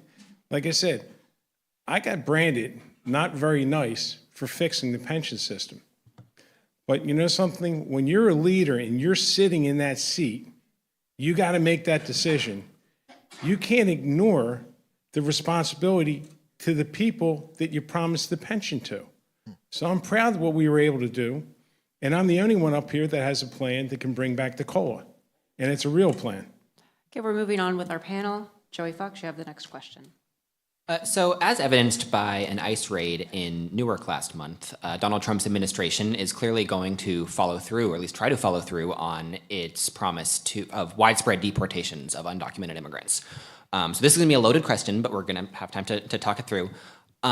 Raise your hand if you believe that one of the goals of the next governor should be protecting immigrants in New Jersey, even those who are here illegally. We should protect everyone. We should protect people in New Jersey, especially with the Constitution. Everyone. I'll go to Mayor Baraka to expand on that, given that it's your hometown. Well, it's interesting that we keep saying that people are here illegally when we keep moving the goalposts. If we take away all of the reasons or ways that pathways that people become documented citizens of the United States and then say they're illegal, is a problem, right? We cannot risk the Fourth Amendment, the 14th Amendment to push this political agenda that Donald Trump has, really based in white supremacy and racism. That's really what it's based on, and nothing other than that. The reality is we have to protect our neighbors. We have to protect the folks in our community. Immigrants in New Jersey represent almost a quarter of the labor force here in this state. They bring billions of dollars to state and local taxes. They increase the revenue and the economy where we live. Immigrants in our community in Newark are store owners, right? They're business owners. They're community people. They're advocates. They're part of nonprofit organizations. Defending them and standing up for them is defending and standing up for the rest of New Jersey and American families. And I'm going to do that no matter what it takes. Listen, I think as an immigrant, I think immigrants, can be in all those spaces and governor of New Jersey. But I say this, when I look at it as a parent, right, and I see the most powerful person in the world who's deciding that what he's going to do is send heavily armed folks into our schools, to kick down our doors, to come into our classrooms, to pull 7-year-olds out of their seats, to tell them that they're not going home today, or they're not going to be united with their parents. When we see folks who are saying we're going to barge into places of employment and say, let's show me your papers, or I'm going to detain you, and doing that to people, including folks who served in our military, it's just unacceptable. And I think as we have the conversations around comprehensive immigration reform and our border security and all those other pieces that need to be a conversation, we can't lose sight of who we are. We can't lose sight of our humanity. We can't lose sight of the fact that the role of governor, and certainly my charge, will be to protect every single resident in this state, to make sure folks understand that they're going to be safe, that they're going to be supported. We can have those conversations, but we can never lose sight of who we are. Congresswoman Sherrill, then Mayor Phillip, then Senator Sweeney. I think that's what's missing in the conversation so many times is basic humanity, and we desperately need comprehensive immigration reform. We need to make sure people have a pathway to citizenship, who are here, who are working hard, who are paying taxes, DACA recipients, TPS recipients, and we also need better border security. We need to know what's coming across our border, whether it's the precursor chemicals for fentanyl and where it's coming from, and we need processing. Because there are a lot of people here who aren't paroled, just waiting to get processed through the system, and they could be picked up and deported while they're just waiting for their court date. So we need to do better, and it starts with comprehensive immigration reform. Yeah, let me just say that there are people on this stage that have been reluctant to support or say that they support immigration. I've been unapologetic in support of the Immigrant Trust Act, and I think my track record in Jersey City is second to none.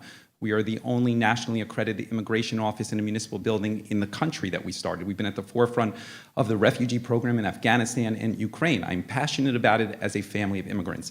Let me give you a personal component, because I do know what Raz said is accurate, that when people see these faces on TV with the handcuffs and the ice jackets around them, they say, aha, that person should be thrown out. He's definitely a criminal. Well, I'll tell you, last week in Newark, part of the raise was my father's building. My father has been in Newark for 50 years. My father is a citizen. 20 ICE agents showed up searching every single apartment. Who lives in that building? A public school teacher, a veteran, an immigration services business, and an electrical contractor with the state of New Jersey. They searched. They arrested nobody, but the next day, one of the tenants asked to move. Now I ask you, I'm running for governor. I'm up here as a candidate at the forefront, and it can happen to my family, which means it can happen to your family as well. And it's a conversation around due process and what this country stands for, and that's why I'm so passionate about this. And I made a statement about this earlier, I guess this week. You know, with Donald Trump, we all should stand and oppose what Donald Trump's doing. He's breaking the law. He's doing it illegally. He's doing it without legal search warrants. It's horrible what he's doing. But I also believe someone that's a criminal that comes in this country and someone that breaks the law in this country shouldn't be in this country. It's a privilege. And by the way, I support what President Barack Obama and Senator Joe Biden did, which both of those presidents happen to be Democrats, deported more people than Donald Trump ever did. But they did it with humanity and compassion, and they did it the right way. So, look, we don't want to round up people that haven't done anything wrong, absolutely. But people that have broken the law in this country, I'm sorry, they need to leave it. Congressman. I just want to add that what I think is outrageous, and this point was made, is that you have President Trump ordering his people to literally go into schools, it was said, to go into restaurants, as we saw, and to churches, and literally take innocent, undocumented people and round them up. That's unacceptable. And when I'm governor, and this governor should do everything we can to use the full force of our state to stop that, right? It doesn't live up to our values. We know that those people are working hard, they're feeding their families, they're doing right. And we got to make sure that we look after them. And as Mikey talked about, the bigger issue, right, that we've got to fix is immigration reform broader, right, to make sure that we deal with the bigger system issues so that it doesn't keep happening over and over again. And what's ridiculous, again, going to President Trump, what he did, there was literally a deal done, right, to make sure that we had more processing, that we could take care of people, we have work visas. And you know what they did? The far right, they played politics with it again, using the issue. Donald Trump blew up a deal that was done by actually Democrats and Republicans. Actually, one of the most liberal Democrats in the Senate did it with one of the conservative Republicans and got a deal done. And he blew it up playing politics with it. These are about people. We should fix the bigger problem. So, Congressman, do you guys support the Immigration Trust Act? That's what I would ask. Yeah, absolutely. I would say we have to be honest up here, number one. You can't say you support immigrants in New Jersey, but vote for the Laken Riley Act. You can't do that. You can't say that you support immigrants and don't support immigration trust bill in New Jersey, right? We need to stop having this conversation about people being murderers and killers and rapists and criminals. We know that's a lie. There is no crime wave of immigrants in New Jersey. I'm in Newark, the state's largest city. We've reduced violence by 61%. If I solved for immigrant crime, we would almost have no crime in the city of Newark if we got rid of everybody else's crime and just let immigrants and the crime that happens in the immigrant community, they're 4 times more likely to be victims of crime than commit crime. It is wrong to sit up here and have a debate about crime that immigrants create, which we know is not true. The reality is The crime is making sure people don't have access to the American dream because of what they look like, the country they come from, the language that they speak, and the zip code that they live in. We know that's what's happening, and we have to stop it now. So, Congressman, I do want to ask you about the Laken Riley Act. You were the only New Jersey Democrat in Congress to vote for that bill. I mean, what's your justification for that? Given If you are a murderer, a criminal, a rapist, if you're breaking into people's homes in the middle of the night with a gun while the kids are sleeping, and you're undocumented, you shouldn't be here, right? And you shouldn't be in this state, you shouldn't be in this country. However, what the big focus on of what, and again, what I said before, what Donald Trump is doing by rounding people, innocent, undocumented people up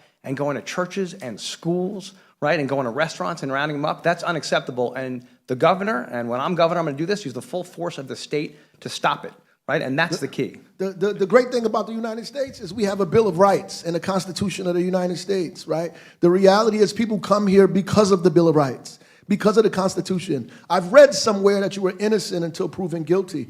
Nobody agrees that a murderer should, everybody, we have laws that convict murderers and a judge will decide if you stay here or go or whatever it is. But you cannot convict people just by accusations. We came here to prevent that from happening. My family traveled from the South and the Carolinas fleeing Jim Crow to find democracy in Newark, and millions of people from around the world came to the port city, the second largest in the nation, to find democracy and opportunity in the Constitution of the United States. We can't allow it to be eroded by sick individuals and then justify that because they'll come for them in the morning, they'll come for us in the evening. Mayor Phillip, I know you wanted to Yeah, respond. I was just going to echo that sentiment, that you are innocent until proven guilty in this country and you are entitled to due process. And I use my family as an example. There were no warrants. There was nothing. They just searched apartment after apartment. And so I think you are entitled to certain basic rights here, and it's important that we protect it. The Laken Riley Act also served to undermine the authority of the Attorney General here in New Jersey. It is a very, very dangerous piece of legislation as it relates to autonomy of the governor and the Attorney General here,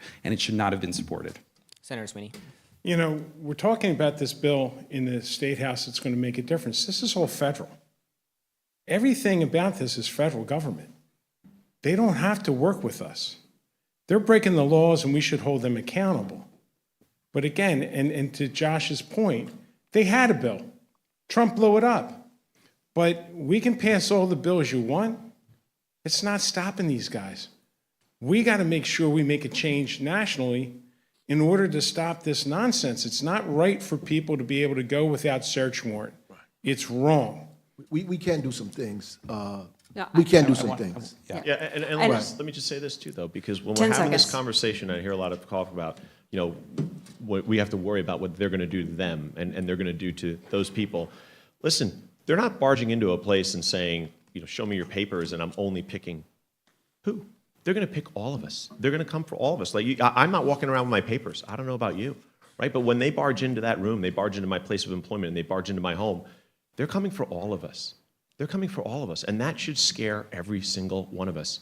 That's unacceptable. That's what we stand up and fight back against. That's what we need a governor to lead in this space, to say, yes, this is wrong. It's wrong for those who are being scared and pushed underground, but it's wrong for all of us. This is affecting each and every one of us as Americans and New Jerseyans. Yeah, I know there's a lot of passion for this topic and so many of the issues that we are covering tonight, but we're going to have to pause for just a moment and take a quick break, but we're going to come back with more questions for our candidates. This is the New Jersey gubernatorial primary debate. Stay with us.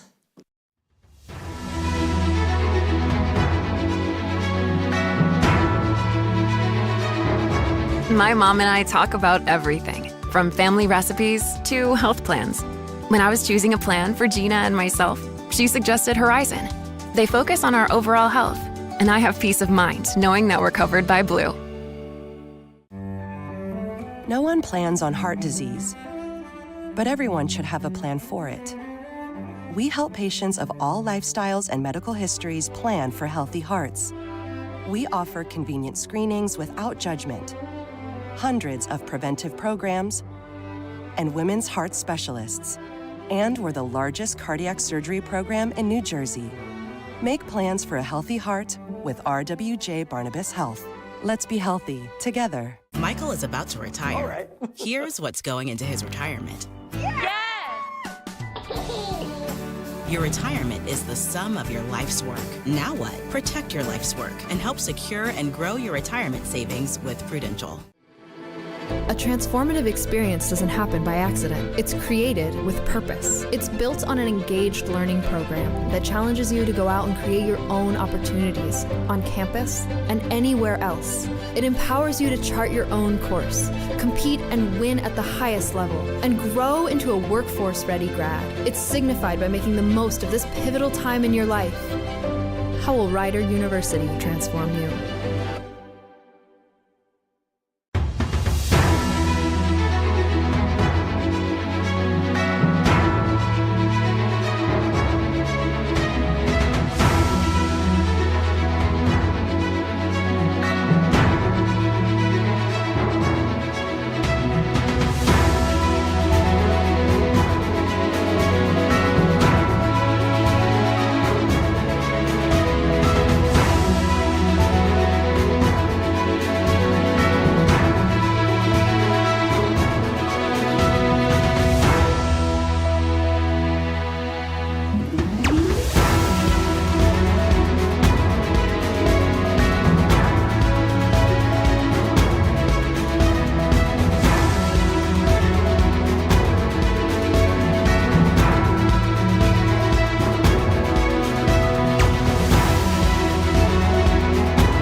My mom and I talk about everything, from family recipes to health plans. When I was choosing a plan for Gina and myself, she suggested Horizon. They focus on our overall health, and I have peace of mind knowing that we're covered by Blue. No one plans on heart disease, but everyone should have a plan for it. We help patients of all lifestyles and medical histories plan for healthy hearts. We offer convenient screenings without judgment, hundreds of preventive programs, and women's heart specialists. And we're the largest cardiac surgery program in New Jersey. Make plans for a healthy heart with RWJ Barnabas Health. Let's be healthy together. Michael is about to retire. All right. Here's what's going into his retirement. Your retirement is the sum of your life's work. Now what? Protect your life's work and help secure and grow your retirement savings with Prudential. A transformative experience doesn't happen by accident. It's created with purpose. It's built on an engaged learning program that challenges you to go out and create your own opportunities on campus and anywhere else. It empowers you to chart your own course, compete and win at the highest level, and grow into a workforce-ready grad. It's signified by making the most of this pivotal time in your life. How will Rider University transform you?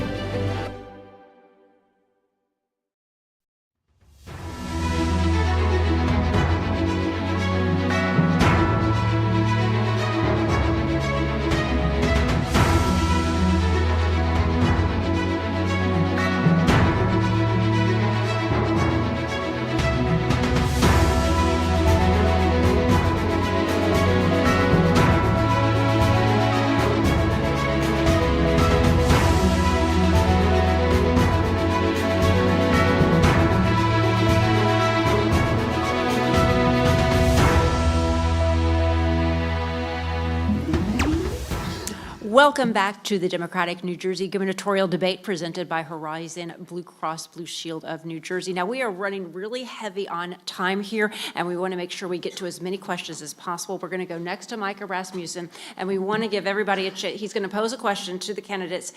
This time, we may not have everybody answer every question, just so we can move it along and get to as much as possible. You can always have time in the closing statements as well. I will stop talking and hand it over to Micah. As of today, the Star-Ledger and the Jersey Journal have printed their last editions. New Jersey's radio and TV landscape has also seen drastic reductions in the number of journalists who cover the state. Yet a new public records law makes it tougher for citizens to request the public information that belongs to them, and another new law has made campaign finance information less transparent. The view in Trenton is that this is not a problem people care about. Are they right or wrong? Go down the line. I think it's very important to have more transparency. It kills me to see the press gone, pretty much gone, because, you know, people want to know what's going on. I mean, I remember when I first started in government, you know, you did something that maybe looked a little different, you got the crap kicked out of you by the press. You know what I mean? And you should. So losing the press has absolutely hurt the public information that people need, but the public has to seek it too. You know what I mean? We really need the public to be more vigilant in pushing this stuff. We don't need less, we need more. Anybody else like to answer that one? Sure, I think it's a sign of the times. It's terrible. The free press is being threatened now. You have 3 or 4 tech magnates controlling social media, the information and the news that is going out there. Our ability to get objective information and news is in jeopardy here. I think that what we need to be also figuring out is why Oprah was gutted, right? Why campaign finance reform was gutted. The problem is there are few people who are passing these laws based on what they think their constituency or the people who pay them want. The majority of people in New Jersey, whether they know about this or not, it hurts them. It hurts them badly. And then we need to be, as leaders, making sure that there is transparency in government. I opposed what happened with Oprah. I came out publicly against it. I think we reverse that when I become governor. I think we begin to create more campaign finance reform and take all of this big money as well out of these campaigns. That has to happen. Not just private money, but all money, millions and billions of dollars in these campaigns is a problem. Yeah, I was going to say that this is a place that Governor Murphy has taken some good steps. 2 years ago, I believe 2 years ago, with a bill sponsored by Loretta Weinberg, he took a step to fund a group that actually allocates money towards local publications. I think it's important to support those local outlets. In a time where you have Oprah being rolled back and campaign finance, I think absolutely the public cares about it. They came out in huge numbers, but the reason that they were able to achieve that in Trenton is that there's no accountability. The people there don't feel like they are accountable to the public. They feel like they're accountable to a political structure. In the last year, New Jersey has made some huge strides forward. Andy Kim's lawsuit to change the ballot is a huge step in creating accountability. I think Norcross being indicted, I think Menendez being convicted will help change the political landscape in a serious way. I think those are benefits. But I do think that anybody who stands up here needs to take an immediate step as soon as they get in there to put back in place Oprah to what it was before, and campaign finance laws to strengthen them.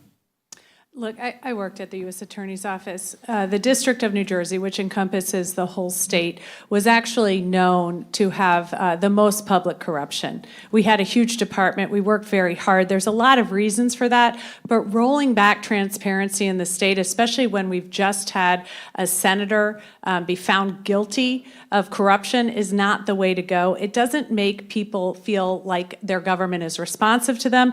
It makes them feel as if there are backroom deals, and we have to do better.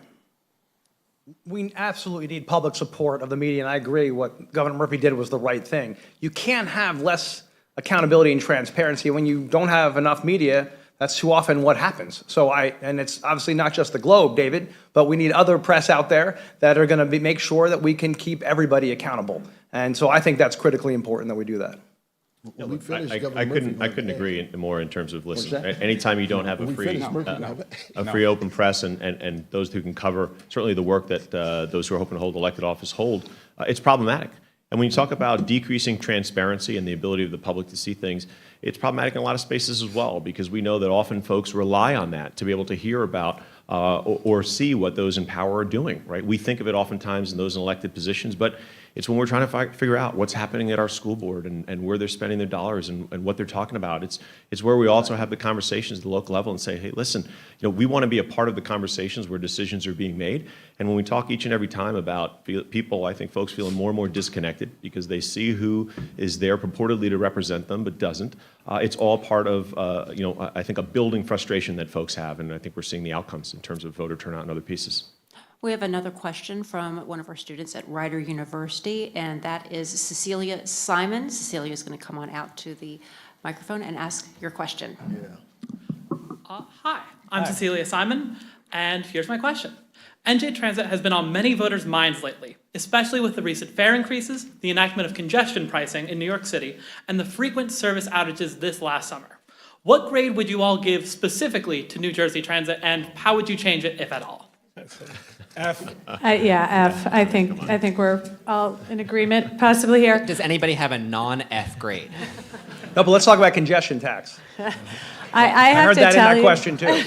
I gotta Yeah. say, like, look, my husband commutes, and I can tell you, he hasn't coached our kids' soccer teams in years, and he loves coaching, but he just couldn't get home in time. In too many cases, he was calling other moms and dads to try to pitch hit for him.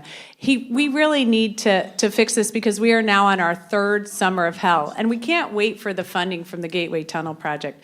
That's why I've gone back to Amtrak. We need to hold them accountable. They need to fix the catenary wires. I've driven $300 million in for that fix alone. We've driven billions in for Northeast Rail. I want an explanation of exactly where that's gone, and we need to do more here in New Jersey, like innovative things like transit-oriented development, which feeds back into our transit system. But right now, it's simply unacceptable. Congressman Gottheimer, I know this is a topic you're passionate Listen, about. on the transit piece, you can't have a top state like we have without a top mass transit system. And right now, as Mikey pointed out, people are waiting in the summer. Their trains are either canceled or delayed. This has happened to my family a lot. And you can't get home to see your kids at night, right? You can't get to coach. It's killing people. We gotta fix this. We gotta do it now. And we're paying Amtrak $200 million a year to use their rail, and they stick it to our families all the time. They hold our trains up while they let their trains go by. It's ridiculous. We need to stand up to them. Just like we got to stand up to New York and their outrageous congestion tax. New York sticks it to us every day. The fact that they're taxing our families another $9 a day now to drive into New York on top of what you pay to go over the GW Bridge or through the tunnels is ridiculous. Those are nurses and electricians and firefighters and teachers.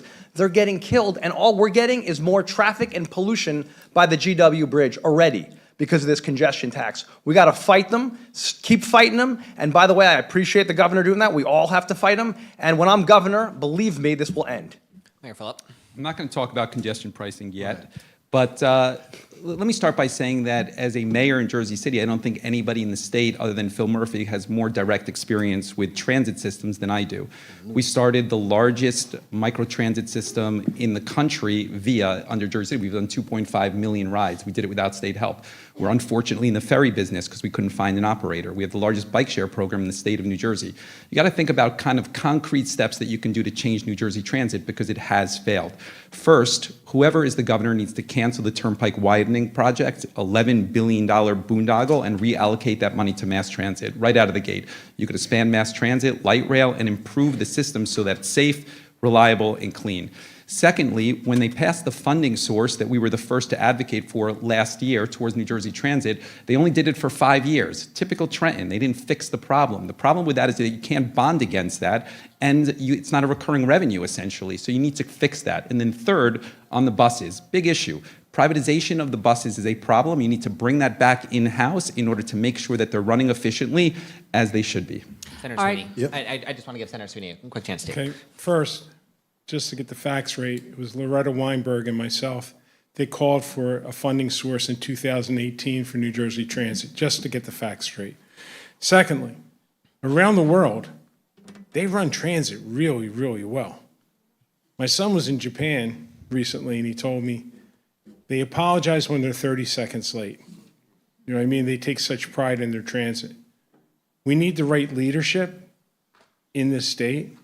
I'm excited about Chris Clory being there right now because he's an expert in transportation. But this is an embarrassment, and it's an insult to the citizens of this state. And oh, by the way, I would love to have some transit in southern New Jersey. It would be very, very nice to see because it doesn't exist. But at the end of the day, like I said, we cannot accept this poor performance. It's not okay. Cecilia, thank you for your question. We're going to carry on with our panel. David Wildstein, you're next with Thanks. I want to shift to another issue, and there's so many, and we just unfortunately can't get to them all, but one of the important constitutional powers of a governor is to nominate judges. And I have a series of questions regarding your philosophy. I'd love to just do thumbs up, thumbs down. You guys don't always take to that, so maybe you'll agree to maybe let's lessen the amount of time you spend on each so that I can go through them. But the next state Supreme Court seat, if one of you is elected governor, would be up during your first term. That's Justice Ann Patterson, a Republican. Do you believe that, or do you believe that in the continuing this tradition of a partisan balance on the New Jersey Supreme Court, are you ready to commit that you would appoint a Republican to replace Justice? I think Justice Patterson, you Yeah, were so I'm- anxious, I stumbled, so I'll let you go. I got you. And the short answer is no. I think you've seen that decorum thrown out at the federal level as it relates to bipartisan support on justices. I think that the bench, as it relates to the Supreme Court of New Jersey, should reflect how New Jersey is. New Jersey has 1 million more Democrats here. If you look at the congressional districts, it's disproportionately Democrat, and I think that the bench should reflect that. So no, I would not just appoint a Republican because of the sake of historical fact it's been a Republican. I would have to Senator, agree let's with go, that. by the way, if we could just go maybe 10 Real quick. seconds. Go ahead. Yeah, We'll I'll do be this quick. quickly, but- Okay. Listen, I fought Christie to the death on this one. As you know, it's history. He liked you better than he liked me. Well, guess what? I didn't like what he was doing with, listen, he didn't like what I did with the courts, David. You know he didn't like what we did with the courts, because we fought to the end to make sure that we had a balanced court. You know, we don't want to pack courts. We want an independent court. Our courts are the best in the nation. Unanimous decisions, Republicans and Democrats, more times than not, because they work together. So, look, Christie, back when he was the governor, tried to pack that court. I'm not making it up. It's history. I stopped him. I think that I would agree with Mayor Phillip, but I also would say that we should be looking at diversity on these courts, and not just diversity in terms of demographic and race, but also diversity in terms of how people served and where they served. Like, we can't keep getting the same judges from the same circles of people all of the time. That we have to become more diverse at finding judges or finding lawyers that can become judges in spaces that we don't normally go to, So and maybe that's on- important. On that, and stick with you just 10 seconds, though, there is a lack of diversity in the highest levels of the judiciary, Yes. and those are chosen by only the Chief Justice. Do you believe that appellate court judges should be nominated directly by the governor with the advice and consent of the Senate? Or do you like this system where the Chief Justice names everybody once they're there? Well, obviously, there's something wrong. There's a lack of diversity in a diverse state. There's the lack of diversity in race and nationality, the lack of diversity in gender, lack of diversity in where we're finding judges at, period. The circles are getting smaller and smaller. It's like a old boys network. I think ultimately, I would approve the governor appointing people with the advice and consent of the Senate. I would definitely support that 100,000%. All right, and Congresswoman, you had something you want to say on this? We definitely need to address diversity of both race and gender on the bench. I think that's critically important. I also think we have to move more quickly to get people on the bench, but I would not undo the historic balance between Republicans and Democrats. I come from a place that has gotten so partisan that it is almost impossible at different times to reach across the aisle and come to deals. And you know what? That's how legislatures work. And so working together in the legislature, I think senatorial courtesy is important. I think trying to build a more courteous legislature, which we have in Trenton compared to what we see in Washington, D.C., is so critically important. But let's be clear on this one, though. When we're talking, Congressman got her started. but I promise I'll come to you, Mayor. Okay. Okay, I'll answer. I'm just going to say, to your point, which I think is very important, it should be advising consent, right? We can't have one person picking, and it'll solve some of the issues that we're talking about here that Mayor Braca raised, right? That we can address a lot of these issues if we change the way that process works, and I think that's critically important.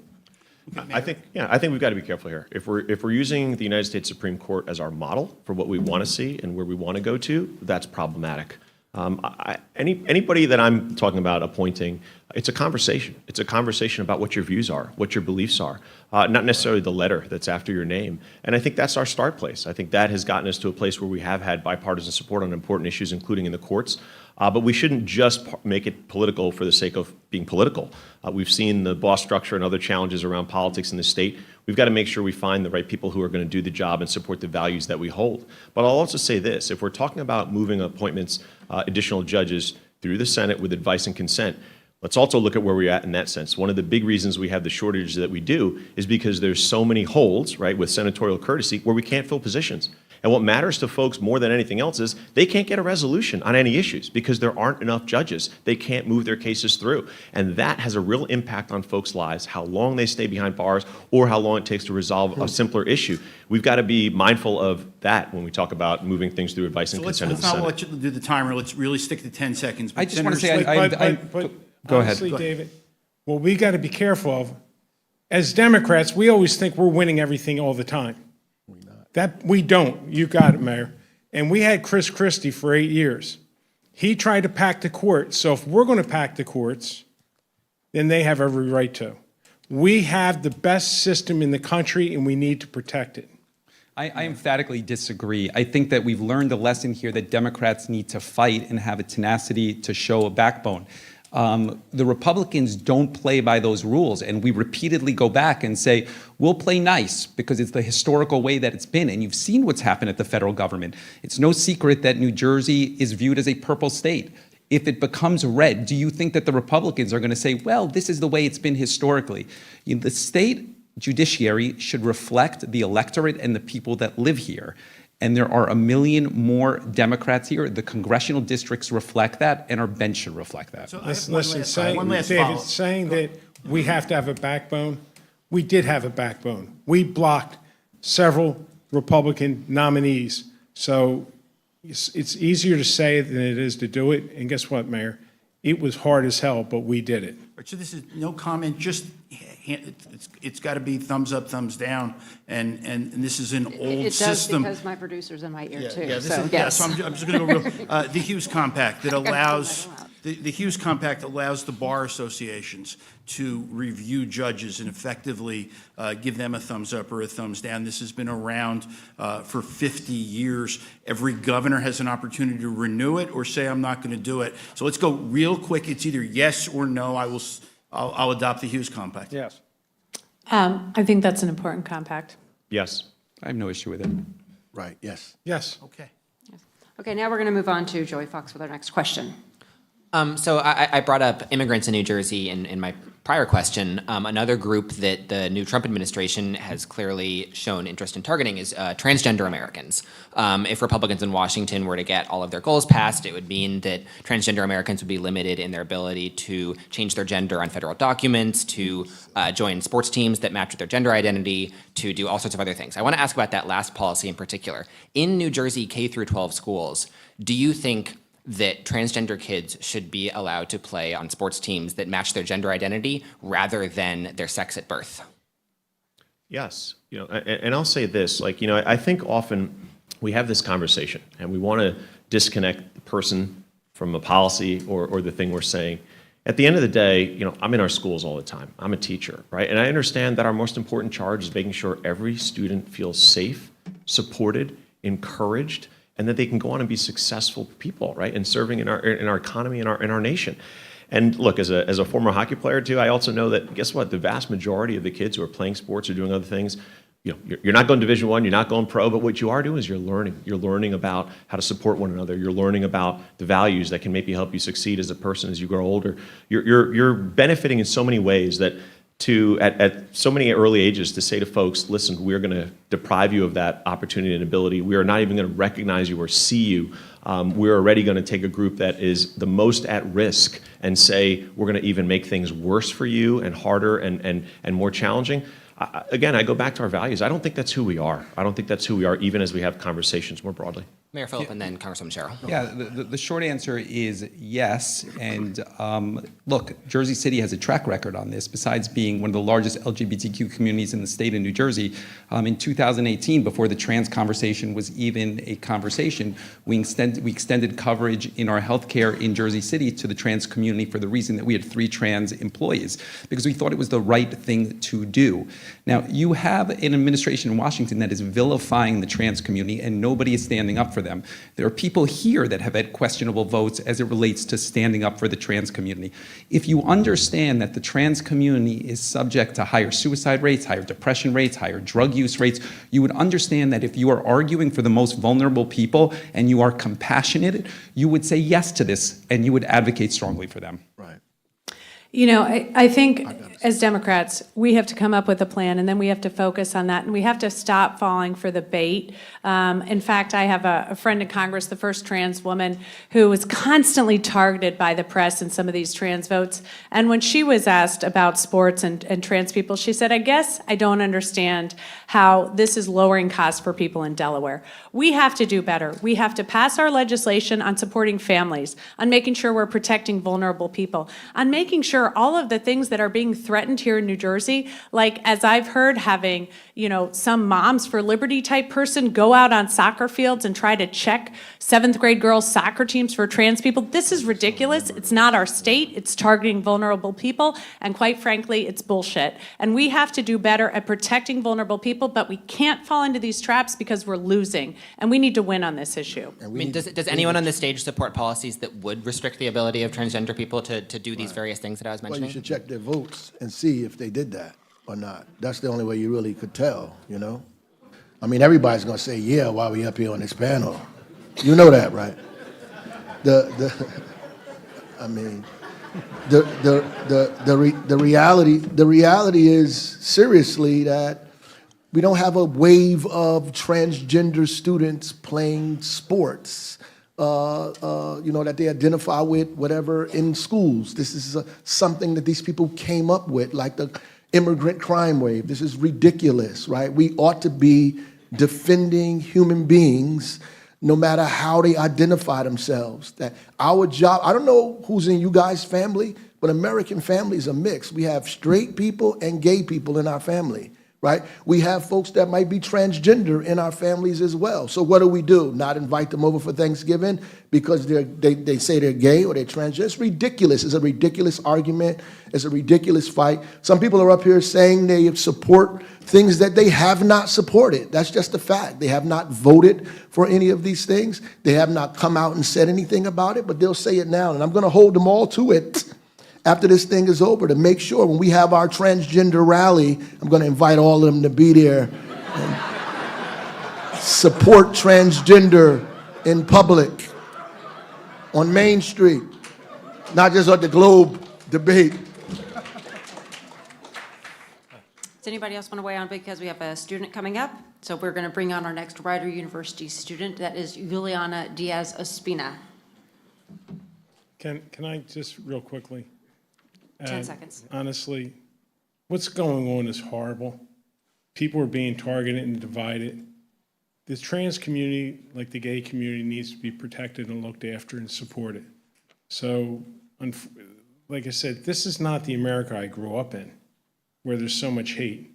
It was my America. Yeah, I was I know. trying to, I didn't get a chance to comment. I'll give you 10 seconds. I know how passionate. I know. I was trying to comment on this. Is a very big issue for me. I just want to let you know, as a dad, and I think we all feel this way as parents, it kills you to see these kids. We know that there's the trans kids, there's 25% higher suicide rates. They try to commit suicide because of how they're treated. And this is some game by Washington, as Ross Brocco was pointing out, right? They try to divide people up. You don't want Marjorie Taylor Greene making these decisions for New Jersey, for our families. You want experts. You want the people who know what they're doing to make these decisions. And it's outrageous what they're trying to do with this issue. Juliana, we're going to go over to you now for your question. The water company that serves my hometown and campus, Trenton Water Works, has been cited for 132 violations over the past 20 years. It has been shut down more than 40 times in the past decade for treatment failures. In November, customers were notified that an employee falsified records and no water testing may have been done for more than a year. And there is a federal investigation into whether its lead pipe replacement program was defrauded by a contractor. Please raise your hand if you believe it is your job as governor to make sure we all have clean water. I think it's our job as governor to make sure we all have clean water. Yep, definitely. Can I I expand on that? did it as the mayor, Can I? so I'm going to do it as the governor. I'd like to expand on that. We passed a bill called the Water Quality Accountability Act. Because what we found out was the private sector water companies are held to a much higher standard, and government was held to a much lower standard. So making governments sign on the dotted line, and the mayor did a great job with his lead pipes, but making mayors sign on the dotted line that their water systems are working the way they're supposed to. This young lady, it's horrible what's going in Trenton. It's not acceptable. And I don't know how many times we've sent crews in to take it over, and it still hasn't worked. But we did pass a bill to address water quality because that should be a right, especially in New Jersey. Well, I got a fair amount of scrutiny, so I don't know if the private sector is held to a different standard because I got hit pretty hard. But the reality is we changed 23,000 lead service lines without any cost to the taxpayers whatsoever. We employed local residents. We got black and brown subcontractors to participate in that. We created millionaires by creating a public works project to make sure that we did everything we needed to do to make sure our water quality was safe, and not just around lead, but around other issues as well. We have an incredible water director, Kareem Adeem. I believe in the public should own the assets. I don't think we should be privatizing our assets. The water assets belong to us, and we should not say that these things are so bad that we need to give it to the private sector. We need to keep them under our control. We need to manage them and have oversight. We just need to do it better than we have been doing. We need to invest more money in our infrastructure. And water infrastructure is one of the most important things that we need to be invested in outside of transportation infrastructure as well. Josh Kleinheimer's next. I'm so sorry with what you and your family are going through because, as everyone points out here, it's outrageous. Literally getting poisoned by lead and forever chemicals is something I've been fighting for years, and why we fought so hard in Washington. I helped write and pass the bipartisan infrastructure bill, which brought resources back to Jersey for all of our communities here to help make sure we address lead in the drinking water, to get these forever chemicals out, so that our families and our kids don't go to school worrying about this and getting their kids getting poisoned with lead and other chemicals. It's awful, and we've got to make sure that everyone's held accountable for that. Yeah, I was just going to say, in a densely populated state like New Jersey, environmental justice is a real conversation. You see a disproportionate amount of challenging infrastructure, whether it's gas, whether it's water, being placed in challenged communities, economically poorer communities. It's not the same standards for the wealthier in New Jersey. I think what Raz said is accurate. We both deal with this. The privatization of water is something that New Jersey needs to be aggressive about. As it relates to remediation of leads, this goes back to what we said earlier about unfunded mandates. I know last year New Jersey told, for example, Jersey City, we need to remediate those. It's a $10 million cost to our taxpayers, but they didn't help us out. I think the governor really needs to prioritize what he says with action and support it with infrastructure costs that are necessary to achieve it. And so that would be different on how I would approach it if I became governor. So just a Wait. correction. I I just want to make a correction. I didn't get any infrastructure money from anybody to do the thing we did in Newark. We went to the private sector. We bonded our dollars. All of that money came after us because the people in Newark, we did it ourselves, and the rest of the country benefited from the work that we did in the city of Newark. And We're almost out of time, so I want to give Sean Spiller and Mikey the Sherrill county helped. 10 Yeah, seconds each. They gave us their bond rating. This They is a did. little bit, that answer is part of the problem, right? We do need a governor, right, who goes at this and says, you should never be going through what you're going through. And we have as an obligation as a state to make sure we're looking at these issues more regionally. As a mayor, and certainly one who's invested heavily in our infrastructure and making the improvements that we hope in every one of our communities, we understand very clearly and very quickly how connected all of these things are. And if we're truly trying to make a difference, we can't rely on just our individual municipalities, towns, cities to say, you're on your own. Hope you can fix it. Maybe you can, maybe you can't.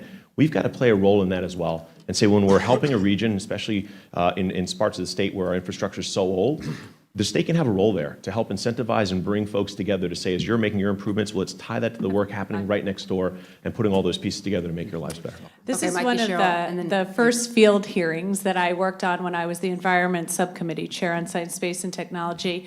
And then because of that field hearing, we drove federal money in to replace lead lines in both Bloomfield and Belleville. This is critically important to children's health, and I think making sure that we were working hard to get as much money in as we can from outside so we don't have to drive up costs for people on the ground. All right, thank you very much, and we thank our student from Rider University. I apologize, we've got to move on now because it is time now for our closing statements. That order, too, was determined by another draw. We are going to get in the order of Steve Sweeney. You're going to be first, followed by Sean Spiller, Raz Baraka, Steve Fulop, Josh Gottheimer, and Mikey Sherrill. Steve Sweeney, you're up.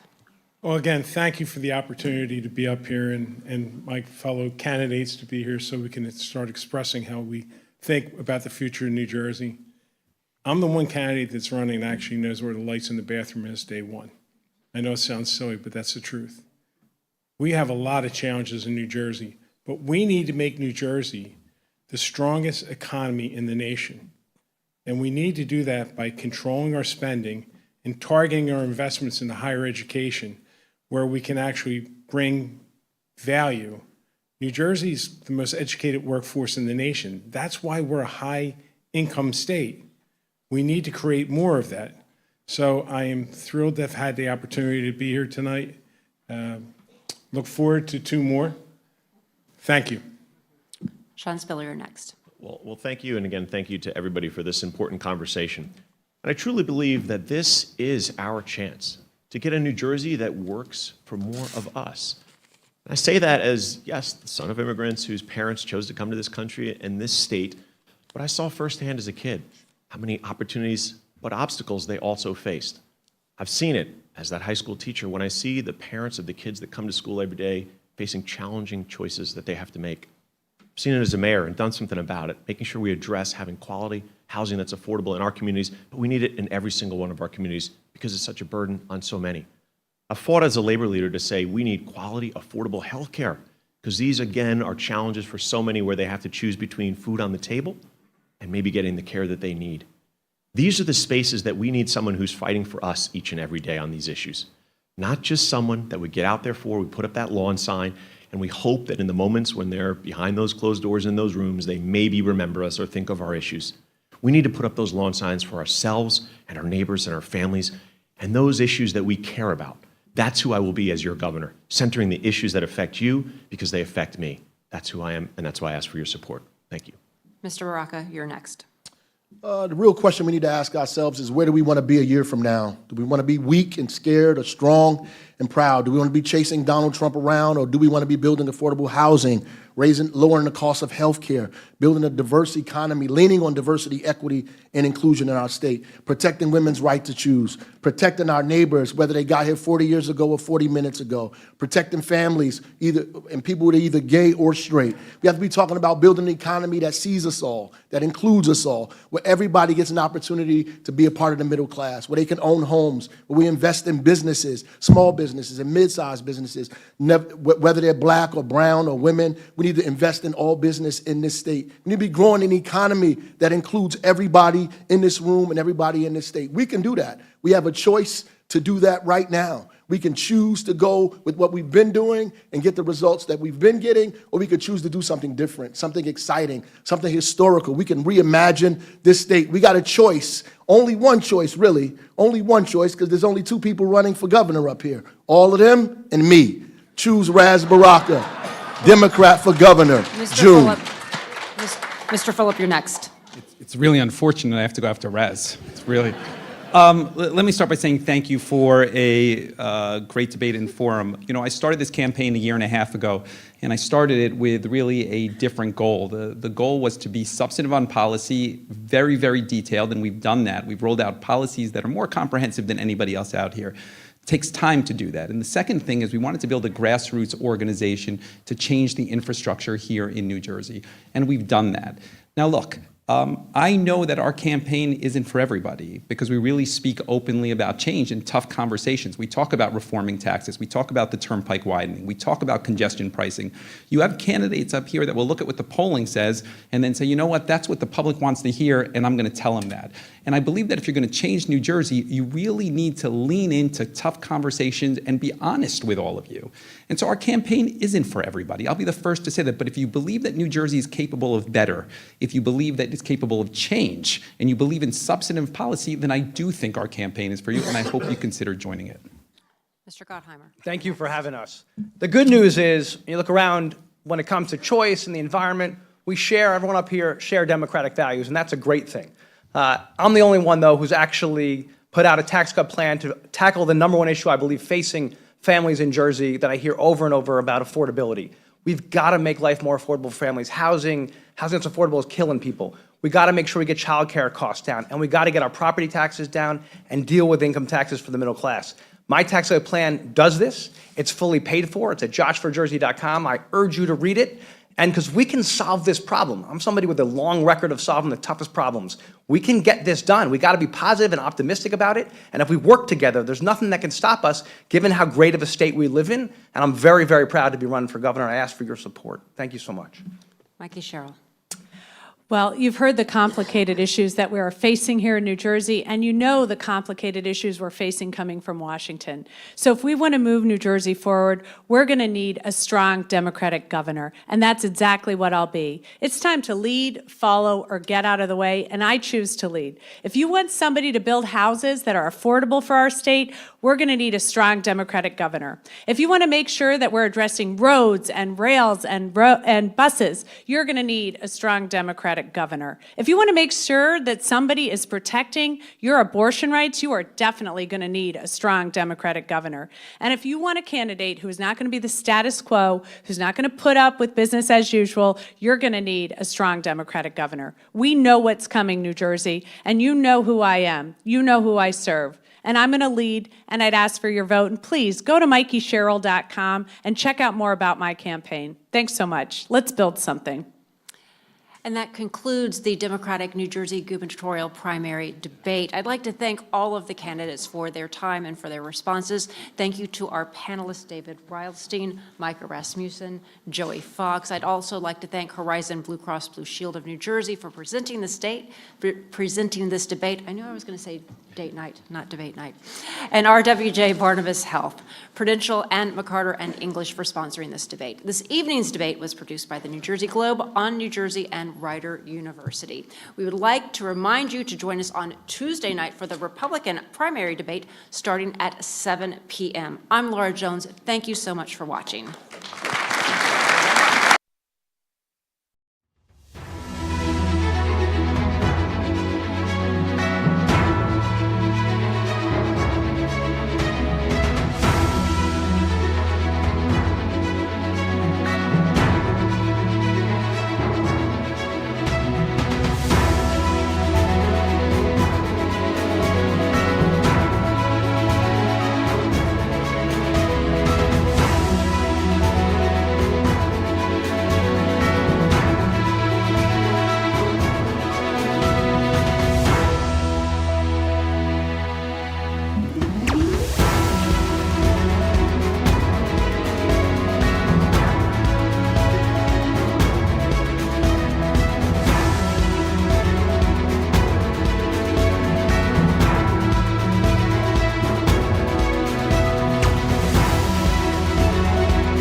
My mom and I talk about everything, from family recipes to health plans. She's my go-to for advice. When I was choosing a plan for Gina and myself, she suggested Horizon Blue Cross Blue Shield of New Jersey. Mom has been a member since before I was born. A lot has changed since then, but Horizon has always been there. They focus on our overall health, including dental and vision plans. My family is what matters most to me, and I have peace of mind knowing that we're covered by Blue. No one plans on heart disease, but everyone should have a plan for it. We help patients of all lifestyles and medical histories plan for healthy hearts. We offer convenient screenings without judgment, hundreds of preventive programs, and women's heart specialists. And we're the largest cardiac surgery program in New Jersey. Make plans for a healthy heart with RWJ Barnabas Health. Let's be healthy together. Karen's about to retire. Here's what's going into her retirement. There's us. She raised us on our own. 10 years as my roller derby wife. Three schools she's opened. She's a mother. I think we turned out all right. She's a friend. Our mothers could tell stories. She's a teacher. She may be retiring, but she's not done. I'm never gonna stop. Retirement is the sum of your life's work. Now what? Get income for life and protect your life's work with Prudential. A transformative experience doesn't happen by accident. It's created with purpose. It's built on an engaged learning program that challenges you to go out and create your own opportunities on campus and anywhere else. It empowers you to chart your own course, compete and win at the highest level, and grow into a workforce-ready grad. It's signified by making the most of this pivotal time in your life. How will Rider University transform you?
Welcome back to New Jersey Debate Night. We are post-show for the very first Democratic primary debate, and I'm joined by Dan Bryan and Alex Wilkes. They do a weekly column on the New Jersey ground called Stomping Globe. We have a Democrat and Republican, respectively, so we can talk a little bit about this debate. So I'll go to the Democrat first and ask what your thoughts were, your big takeaways from this debate. Listen, takeaway number one is Democrats are very lucky to have the type of candidates we have up here tonight. I think all six did a great job.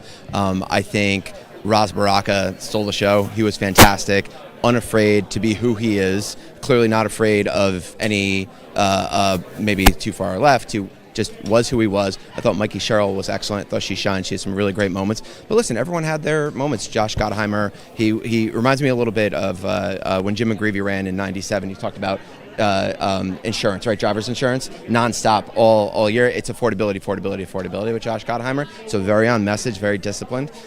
Sean Spiller showed he belonged on stage. He was unafraid, again, to be who he was, which is the representative of the teachers. I think his answers spoke to a little bit from his background, talking about the pension, talking about teachers standing together, was really strong. And, Steve Fulop, who has been a mayor of Jersey City for over a decade, was a little bit of kind of the wonky technocrat who said, well, this is, talking about micro mobility and things like that. So wide variety of backgrounds, issues, but I thought everyone did really well. I would say Roz and Mikey did the best. All right, let me get your thoughts. What did you think?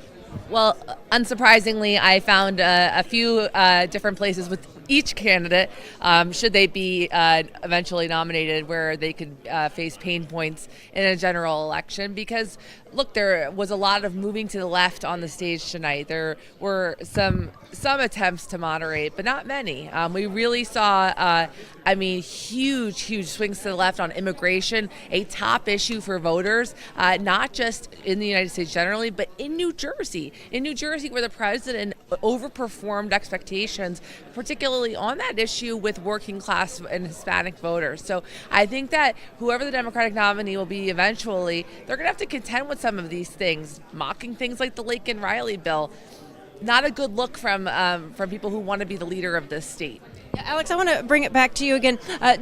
David Wildstein, editor of the New Jersey Globe, had kind of compared this debate to a first date. It's the voters' first look at a lot of these candidates. Insider people, we know who these people are, but did anybody particularly strike you? We were kind of getting ready for, well, actually now we're going to be going to the candidates, so I'm going to have to pause you on that question and let Sean,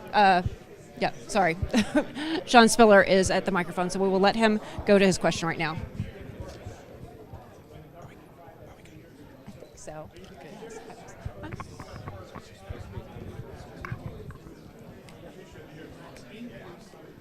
right, well,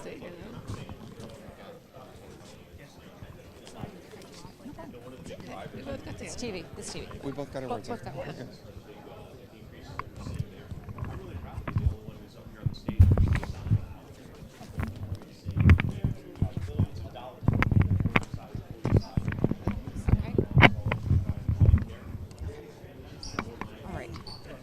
I need the mic. Pardon me. That helps, right? When you're talking about investing in those spaces and folks have to spend less dollars, it's reducing your overall family cost. It's keeping more money in your pockets. Right, well, listen, I'm answering it in terms of this. As a state level, we have a much more equitable system of taxation.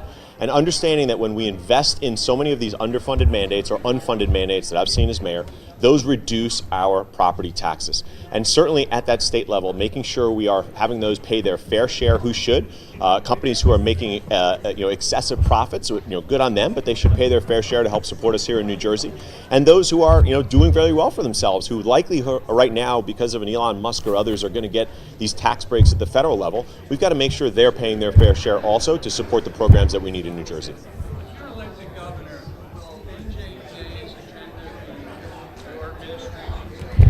My agenda is going to be standing up for the hardworking folks here in New Jersey. And by the way, that's who teachers are. That's who support staff are, bus drivers and others, right? My agenda is going to be making sure that those who I talk to all the time who are saying, Sean, I just can't afford it. I can't afford to live where I work.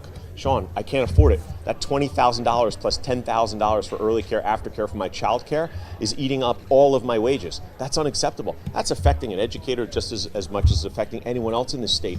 My agenda is going to be making sure that I'm bringing forward the voice of the people, the challenges that we're facing, trying to address those head on and making a difference in folks' lives. What do you think the most important issue facing schools if you're elected? What would the NJA's biggest issue be for? Well, I'll say this. The most important thing affecting schools right now I'd frame it in two different ways.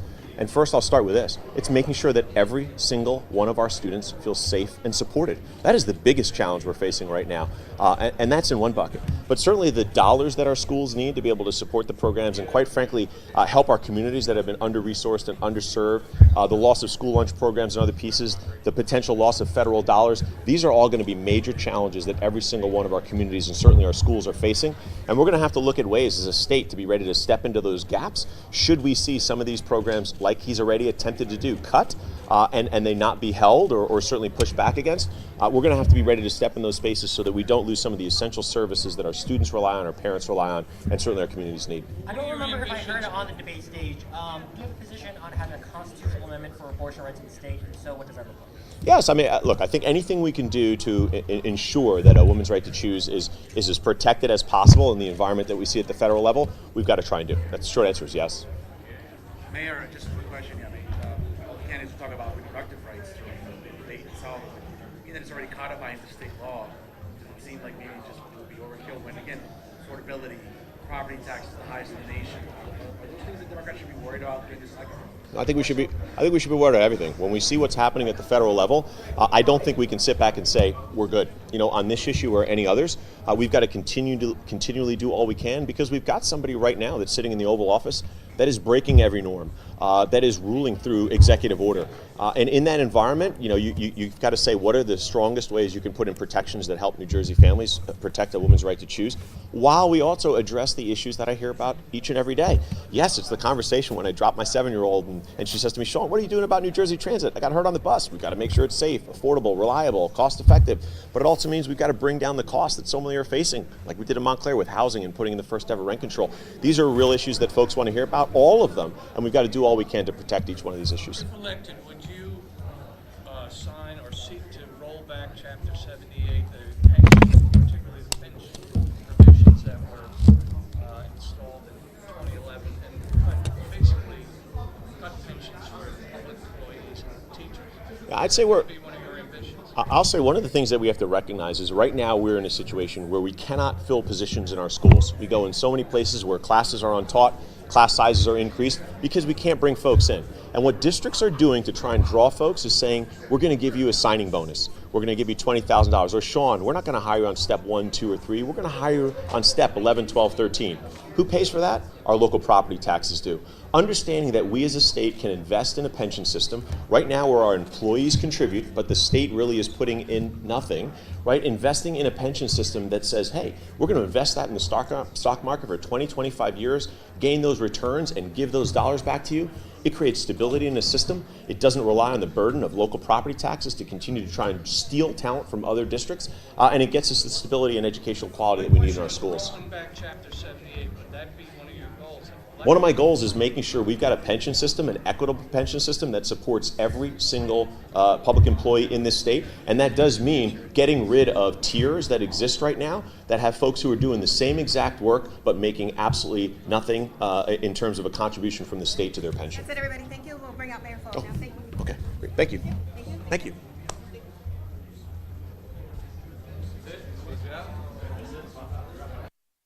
All right. Good evening. What are we talking about? What would be the first issue that you would change if you're elected governor?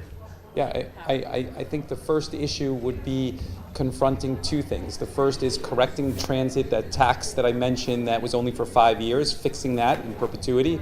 And the second one would be readjusting the tax brackets. A millionaire's tax today is not a millionaire's tax from 20 years ago, and you need to make extra tranches towards the top. And the reason I say those two things is because I'm not going to have the same political capital 6 months or a year in that I would have in the first 3 months. If you're going to fix the budget, you got to fix the revenue part of the conversation. You need to do that when you first get in there. Mayor, question. I know Jersey City, Yeah. obviously I'm a Hudson County resident. I know about Jersey City. Affordability is perhaps the Yep. biggest issue during this race. Yep. Is Jersey City a realistic model for the whole state? Yeah. Because some Jer- residents might Yeah, totally. Jersey City has built more affordable housing than anybody. The problem is a regional conversation. If you don't have a regional conversation around housing, you're not going to be able to move it forward. I would point out that you have candidates up here that talk about housing for the first time. For the first time, that they polled it a month ago or 2 months ago, and they say, now I'm going to talk about housing. And I don't think there's anybody other than Mayor Baraka, myself, and I'm even going to say Sean Spiller as a mayor, have more experience in housing. So I think it's a regional conversation. I think we have the most comprehensive plan. It's detailed, and I think I'd be able to execute on that. Mayor Paul. Yes. Your administration is wanting to cut spending. They issued a moratorium on all spending. Cuts are probably going to be coming one by one. Yep. So we're going to have healthcare cuts, we're going to have education cuts. Yep. Others, obviously. Yep. What are you going to do as Yep. governor to make sure New Jersey is a fighter like California? Yeah, I think first of all, you want a track record of somebody who's willing to fight. There's nobody in New Jersey that has the same track record I do as it relates to Bob Menendez and George Norcross, and at times the teachers union. I've been mixing it up with all of them, and I think on the side of good government. There's nobody else out here that could say that the Kushner family and the Trump family actually sued them personally over a tax abatement for 5 years. We went through this and we won. So the track record is a fighter, and I would be the same. Also, being from a municipal government, I think it's really important to have experience on what you can achieve. So for example, when you talk about wind energy, it's very important, renewable energies, but with a federal government that's not going to be supportive, you need to think about environmental priorities that we can achieve here. Warehouse moratoriums, preservation of open space, added green acres funding. Those are things that you know as a municipal government. I would just say one thing. My objective tonight, I was sandwiched next to a preacher who's a good friend of mine, and some Congress people that I think were maybe less substantive. My agenda for tonight was to convey that being a mayor of a city like Jersey City, that I understand nuances and details and not speak in platitudes. And I think that when it came out to questions from immigration, where we have a track record, to the trans community, where we have a track record, to transportation, when I could talk about these 3 things I would do, those are my goals ultimately. So I feel good about the way it went tonight. I think it's a long race, and I think that we've built a structure that is pretty unique here. Mayor Fuller, equity was a big part of the conversation on the stage tonight. Your opponent, Newark Mayor Ras Baraka, has talked about reparations, saying that is a need absolutely necessary in the state. Your town passed reparations referendum back in 2022 to assemble a task force. Would you sign legislation to assemble a task force for reparations? It would depend what a task force, sure, to study it. I do think that we need to be conscious of historical issues in a state like New Jersey, and it would see what a task force has. I think equity is a big conversation. There's no question about it. I think Trump has targeted the most vulnerable communities. I think this was a healthy conversation. Some people tonight said that they protect the trans community and the immigrant community, and their voting record has nothing to do with that. I think if you think about the Jersey City track record on immigration, on trans, on housing, it's second to none. Second to none.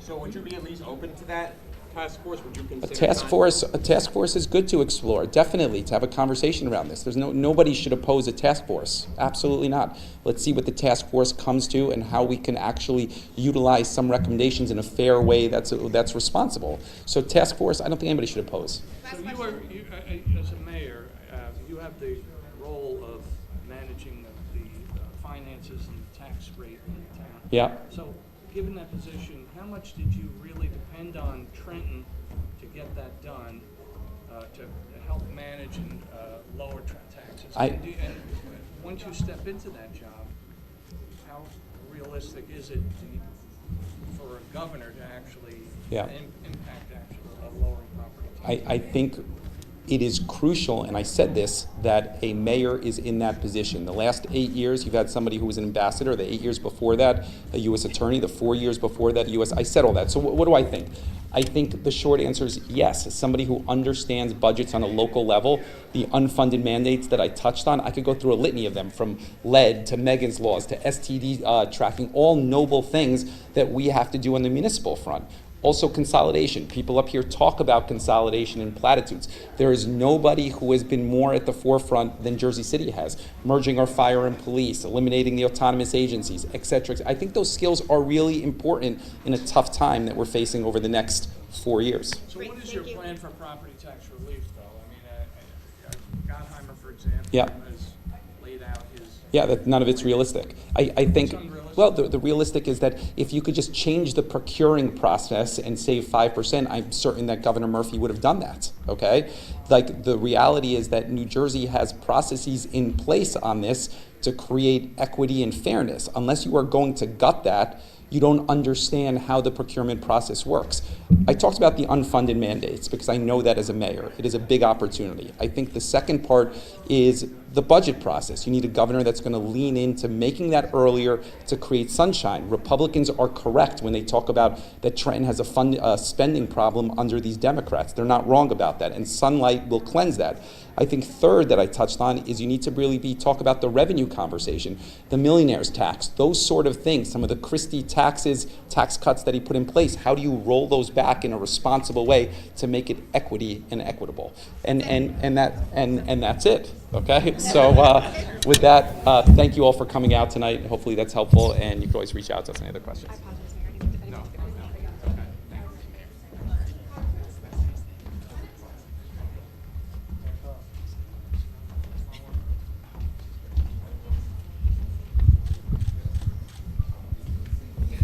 Representative Sherrill, the current governor declared New Jersey a sanctuary state in 2018.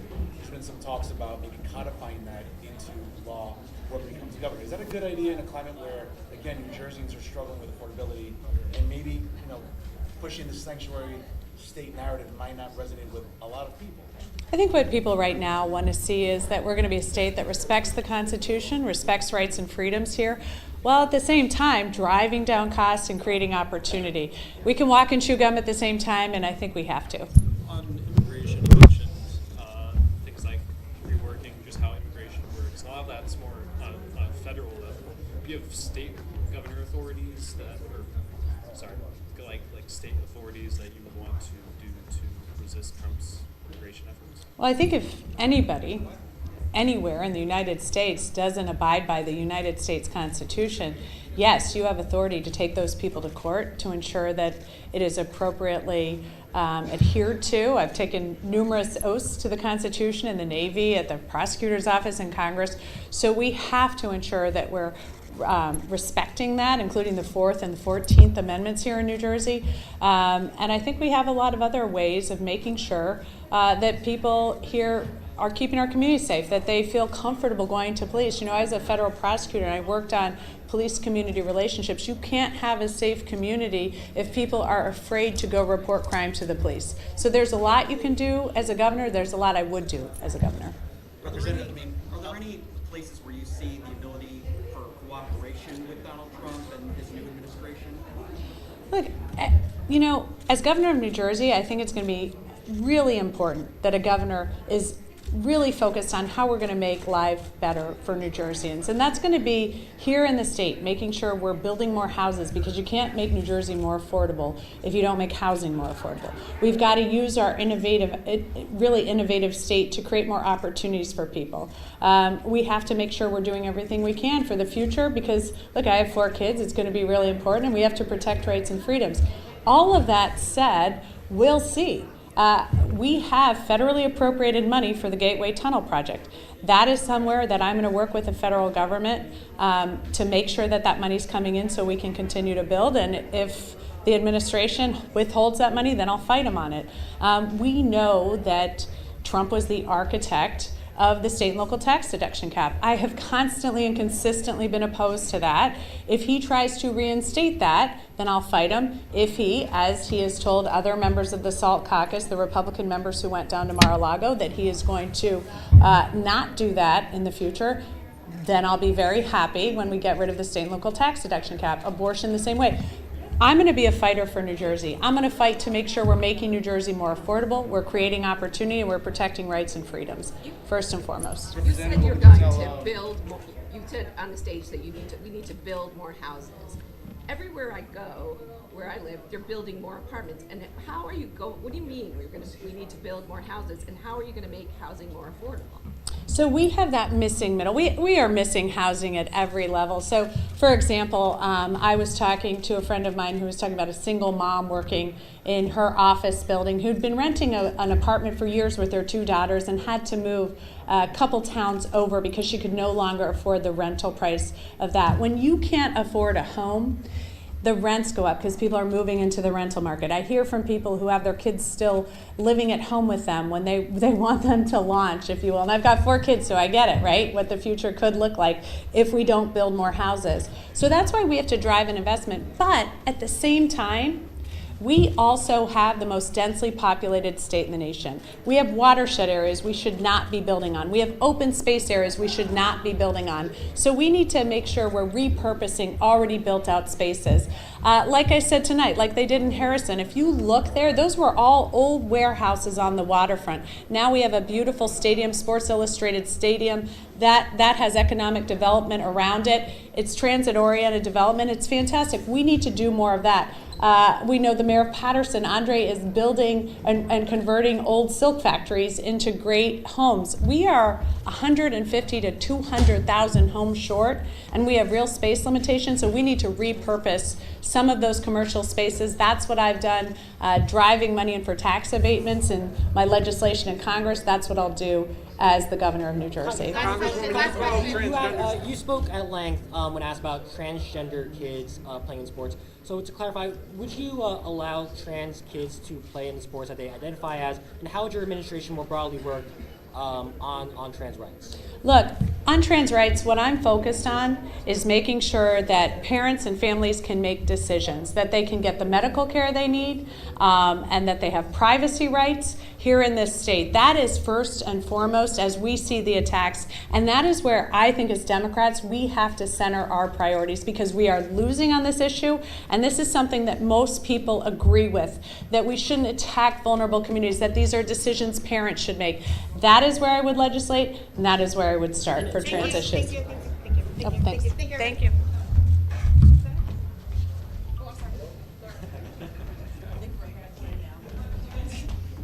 You guys got to be tired now. Yeah, you just said how many more do we got to do? Yeah. Senator, you led the cause in terms of like sort of trying to shrink down the size of school districts down in South Jersey. Yeah. Do you feel confident that if you're a governor, you can convince school districts all across the state to sort of consolidate and maybe obviously make that smaller and reduce spending? Absolutely. As Senate President, I had up to 80 school districts studying consolidation. 3 of them recently did it in Monmouth County. The biggest voice is the governor. I had a big voice as Senate President. Pushing and pushing and pushing consolidation and shared services. I negotiated a bill with the NJEA, and you know how they felt about me. And we came up with a bill so we could accomplish this, and so I feel strongly that we can do it, and I intend to do it when I'm governor. Senator Sweeney, at what age, you said you wanted universal pre-K and you wanted to expand pre-K access. At what age do you want school-age kids to start school? Right now it's 3 in the state of New Jersey. What age do you want that to be in? I'd like to continue to drop, to be honest with you. The earlier you get a child, the better it is. Look, we got to get all children in New Jersey pre-K first, right? That's number 1. But I'm talking about my life experience. I had a daughter born 2 pounds, and she was born with Down syndrome. It was 75 days in a neonatal unit. But as soon as we got out, we went to early intervention. I don't know if anybody understands what early intervention is, right? Early intervention is an amazing gift. Now, I have a child with Down syndrome, and she's learning as a baby, right? You know what I'm saying? So the more that you get a young person and get them into education, honestly, the better they're going to do in school grades. There's studies that show that the kids with pre-K score 20% higher. They have less issues with conflicts. They have better understandings. So what I do know is we need to make sure we get children at a younger age to give them the tools to make them better as they grow. What age would that be? Would that be 2, 1? What age? Well, let's get all the 3-year-olds. Then let's work on 2-year-olds. It takes time. What I'm saying is My process when I was a Senate president, like pensions took 10 years. School funding took 15 years. Things take time. So I would start with ensuring that all 3-year-olds are funded and then go to 2-year-olds. Because if you do it all at one shot, to be perfectly honest with you, I understand the budget process, it'll never happen. Because too often people will tell you it can't happen because you can't do it tomorrow. So I'm a believer in doing it in phases to get to where you need to be. Would you support George Norcross's support in the Democratic primary, and what are your thoughts on the indictment? Listen, George Norcross is going to stand before a judge and a jury, and whatever happens is going to happen. I'm not George Norcross, I'm Steve Sweeney. See, on the issue of the Immigrant Trust Directive, you said in the debate that criminals should be sent back, or they should be deported. But can that be, and that has been the policy, can that be achieved by, with the current Immigrant Trust Directive in place? Listen, I said I would eliminate it. You know I said that. Do you see that as an impediment to sending? No, I don't see it as an impediment even a little bit because we're fooling ourselves, Charlie. The federal government overrules everybody on this, right? I mean, we're aware that the federal government, first, Donald Trump is breaking the law. That should not be allowed. It should not be allowed. But Joe Biden and Barack Obama deported more people than any president ever. When we So have my that Immigrant Trust Directive in place. yeah, but what I'm exactly. So what I'm saying. Why rescind it then? Because we're complaining about Donald Trump breaking the law, which we shouldn't let him do, but we're going to break the law too, because we're going to say we're not going to follow the rules.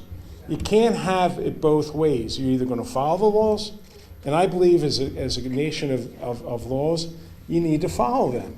This is not picking on anybody, it's just the way it is. The Trust Directive doesn't say to break the law. All it says is that you don't need to assist federal government with this person. It doesn't break the law. First off, you're fooling people by giving them belief that this is going to protect them, and it will not. It doesn't. How will you protect them? Listen, I said I want to do away with the doctrine. I want to protect law-abiding citizens. I don't think what Donald Trump is doing right, but what I think has to happen here is we have to follow the laws. Donald Trump has broken the laws of this nation, and he should not be allowed to get away with it. And oh, by the way, it's so noticeable for one reason. Donald Trump has made it a sideshow. What he's done is he brings cameras and film crews and reporters to these raids. You didn't see that with Joe Biden. You didn't see that with Barack Obama. They did it with compassionate, they did it fairly, and that's what we need to do. I just don't, listen, I'm not one of the people that's going to blow smoke. I'm going to tell you the truth, the way it is.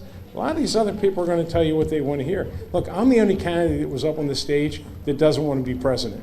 I want to be governor. So would you accept the process support? Marijuana is legal federally. Do you think New Jersey's out of line with the government there?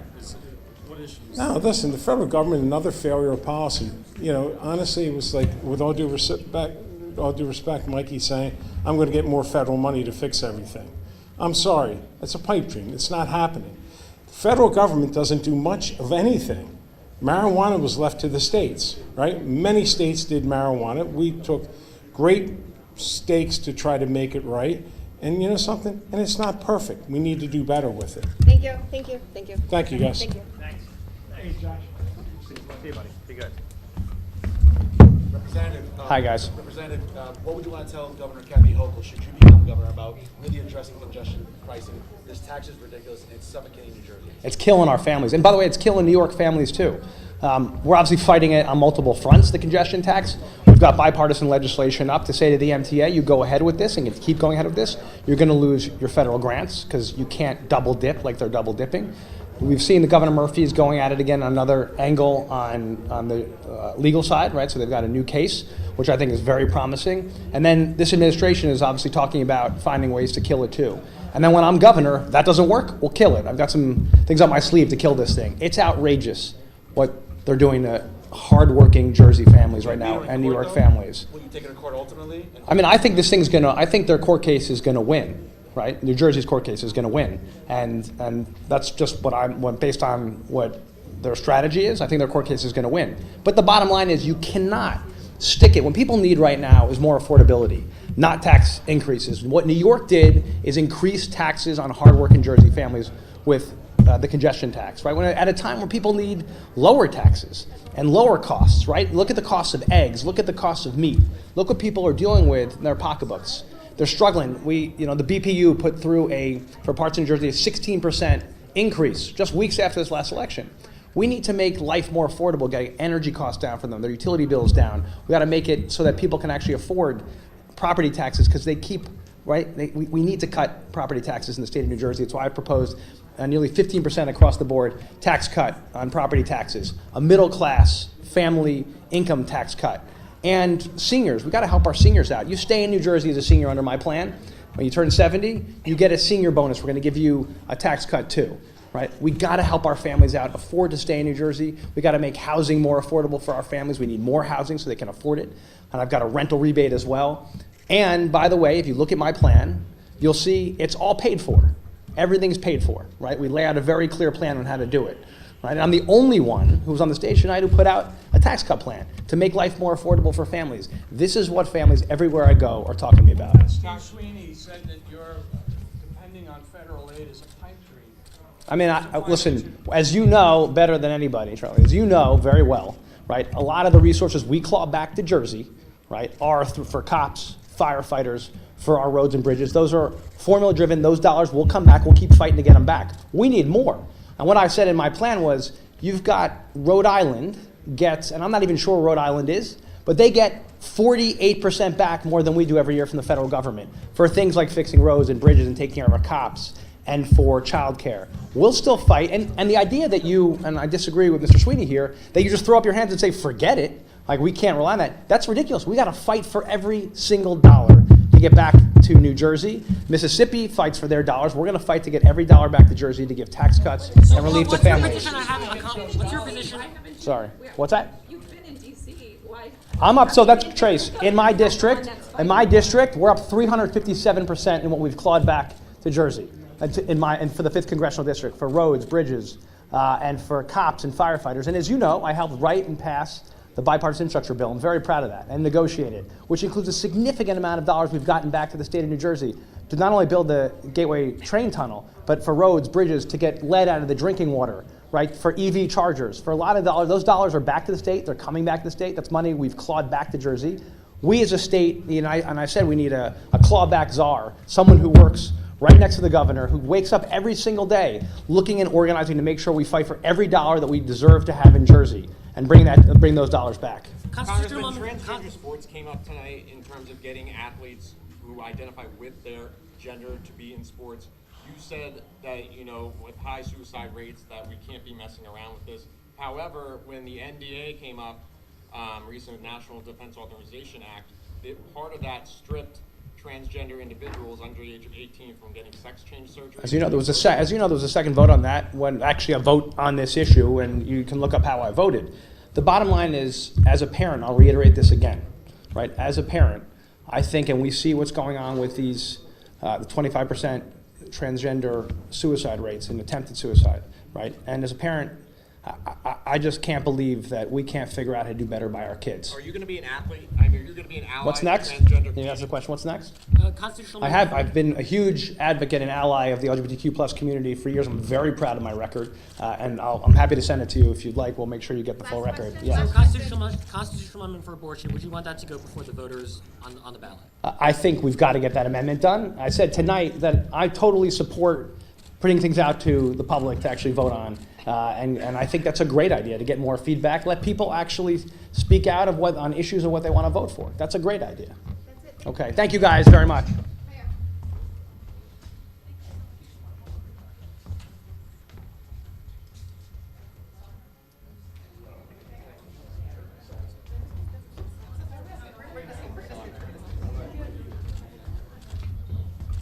Hello, everybody. Mayor, the highest property taxes in the country, what can you do realistically to try to bring that down at a time where affordability is affecting New Jerseyans across all demographic lines? One, you have to build more housing. You have to create an economy that's inclusive so more people can help pay taxes. If you have an exclusive economy, more people can't afford homes, more people can't help pay for taxes. Third, you have to drop costs, right? We have to drop costs. Healthcare costs is one of the number one costs in the consumer market. We have to drop that reference-based pricing, public option. We have to think about what we need to do. Governor Murphy already created an Office of Healthcare Accountability and Transparency. We use that to make sure that we make hospitals mindful of the prices and make them drop them. We need to do that immediately. And then lastly, we have to combine services statewide. I know home rule is a big problem for a lot of folks. Well, they want home rule, but the reality is we have more municipalities in New Jersey than California, which is 8 times the size of New Jersey, more superintendents than principals. This is inefficient and overbearing. We have to do something about it if we want to reduce taxes. Do you feel as governor and with the legislature, can you convince municipalities to? Sure, absolutely. I think what happens is that legislatures pass bills and there's no executives to get it to be done. I'm the mayor of the state's largest city. I've probably built more affordable housing than everybody on the stage combined, right? So the reality is we need to go to mayors, we need to go to local folks, we need to go to the building trades, we need to go to housing advocates, begin to identify places where we build housing at, starting where transit is. This shouldn't be a municipal issue. It's a state issue. Shouldn't be putting pressure on mayors to build housing. The state should be leading this. Right away, we can create a first loss fund where we put our money in first, and a philanthropic community and investment bankers add to that and create hundreds of millions of dollars of a fund in Murphy's Public Bank, by the way, to begin to invest in housing in neighborhoods across the state. Mayor. Seton Hall has a presence in Newark. Do you think that the Seton Hall president should remain president after reports of that he was aware of sexual abuse allegations but not properly report them? Well, I'm not completely clear on that. You just got me. I got to figure out what that's about. But obviously, if if the investigation shows that he knew about something that shouldn't happen, then he should be held accountable for it right away. Mayor, you call Trump's deportation efforts nothing but white supremacy and racism on the stage tonight. Absolutely. That's in regards to the Laken-Riley Act, which, as you know, was based on Jose Ibarra, who was considered a migrant who came into the country illegally. He murdered a 22-year-old nursing student, Laken-Riley. There are people who say he should have been deported, and if he was, that would have never happened. Are you saying? Well, it's sort of like Lee Atwater using Willie Horton. Willie Horton was coming out on furlough, and they began to plaster his face all over the news and say, Willie Horton is a criminal, so we need to get rid of the furlough program, which is ridiculous. I think what's happening here is they're scapegoating a horrible and terrible and tragic thing that took place and using it to punish all immigrants in this country. It's wrong. No matter what happened, is absolutely incorrect, and you cannot use that to violate people's 14th Amendment and 4th Amendment rights. Do you consider that a racist policy to want safe immigration? I think what's racist is to target people based on the way they look. You don't know whether somebody's documented or undocumented based on the way they look. You don't know if there's a criminal based on the way they look. Because you put an undocumented Latino person on TV and say this is the enemy, then everybody else jumps on that. It is racist and it is white supremacist. Do you think other Democrats are being timid on immigration in the wake of Trump's victory last year? I think they're being timid on everything, not just immigration. I think they're being moderate. We're moving too far to the right. We're scared to be Democrats, and I think the way we win is we stand on our democratic values. You talked a lot about special interests in a number of categories, housing, the lead pipes, and so forth. What are the special interests, and how do you? You should have asked those people. I hope you asked them when they came here. all of the money see, we can't talk about an oligarchy in America, with all of these people like Elon Musk and Facebook and Zuckerberg and all these people and all of the money that they're using in his campaigns and these elections, and we do the same thing on our side. We can't talk about that. You can't say that you support affordable housing and you get money from BlackRock and Blackstone, who's buying all the housing up and driving the prices up. You can't say that you support all of these things that you support and you're getting money from these special interests that are benefiting from the uneven development in our state and our country, are benefiting from inequity. You can't do it. You can't serve two masters. You mentioned, you were very clear on who you're referring to when you're talking about the 35 million, but you made several allusions about votes related to immigration, I can't recall the other one. But what were you talking about? Can you be specific? Yeah, you guys know what I'm talking about. Names here. You guys know what I'm talking about. You just want me to say that Gottheimer did this and Cheryl did that.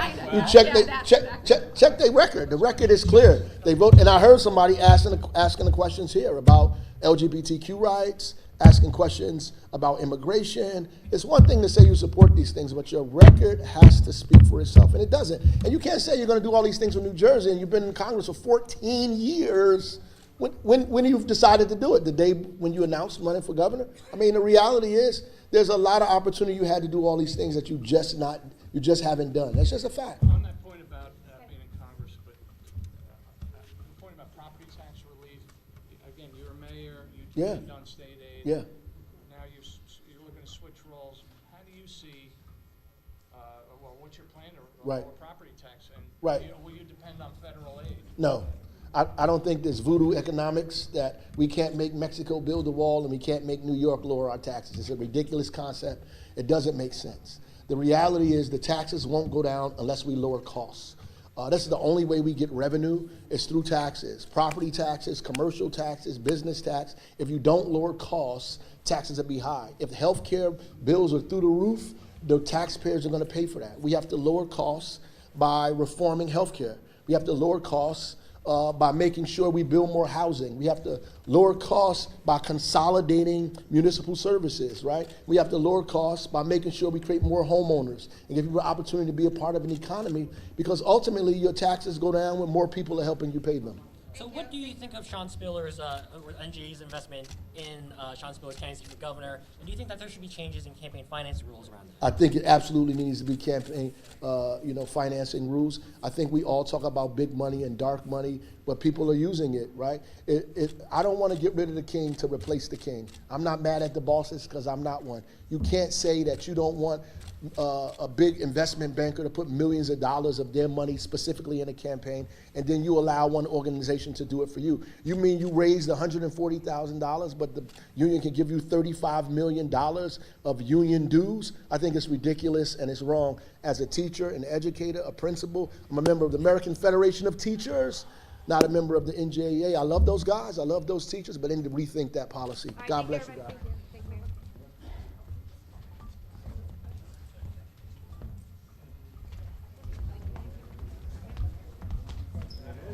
Okay, and that concludes Debate Night, New Jersey. We'd like to thank everybody for attending. And remember, the next debate, the Republican gubernatorial primary debate, is Tuesday night at 7 o'clock here on New Jersey and the New Jersey Globe.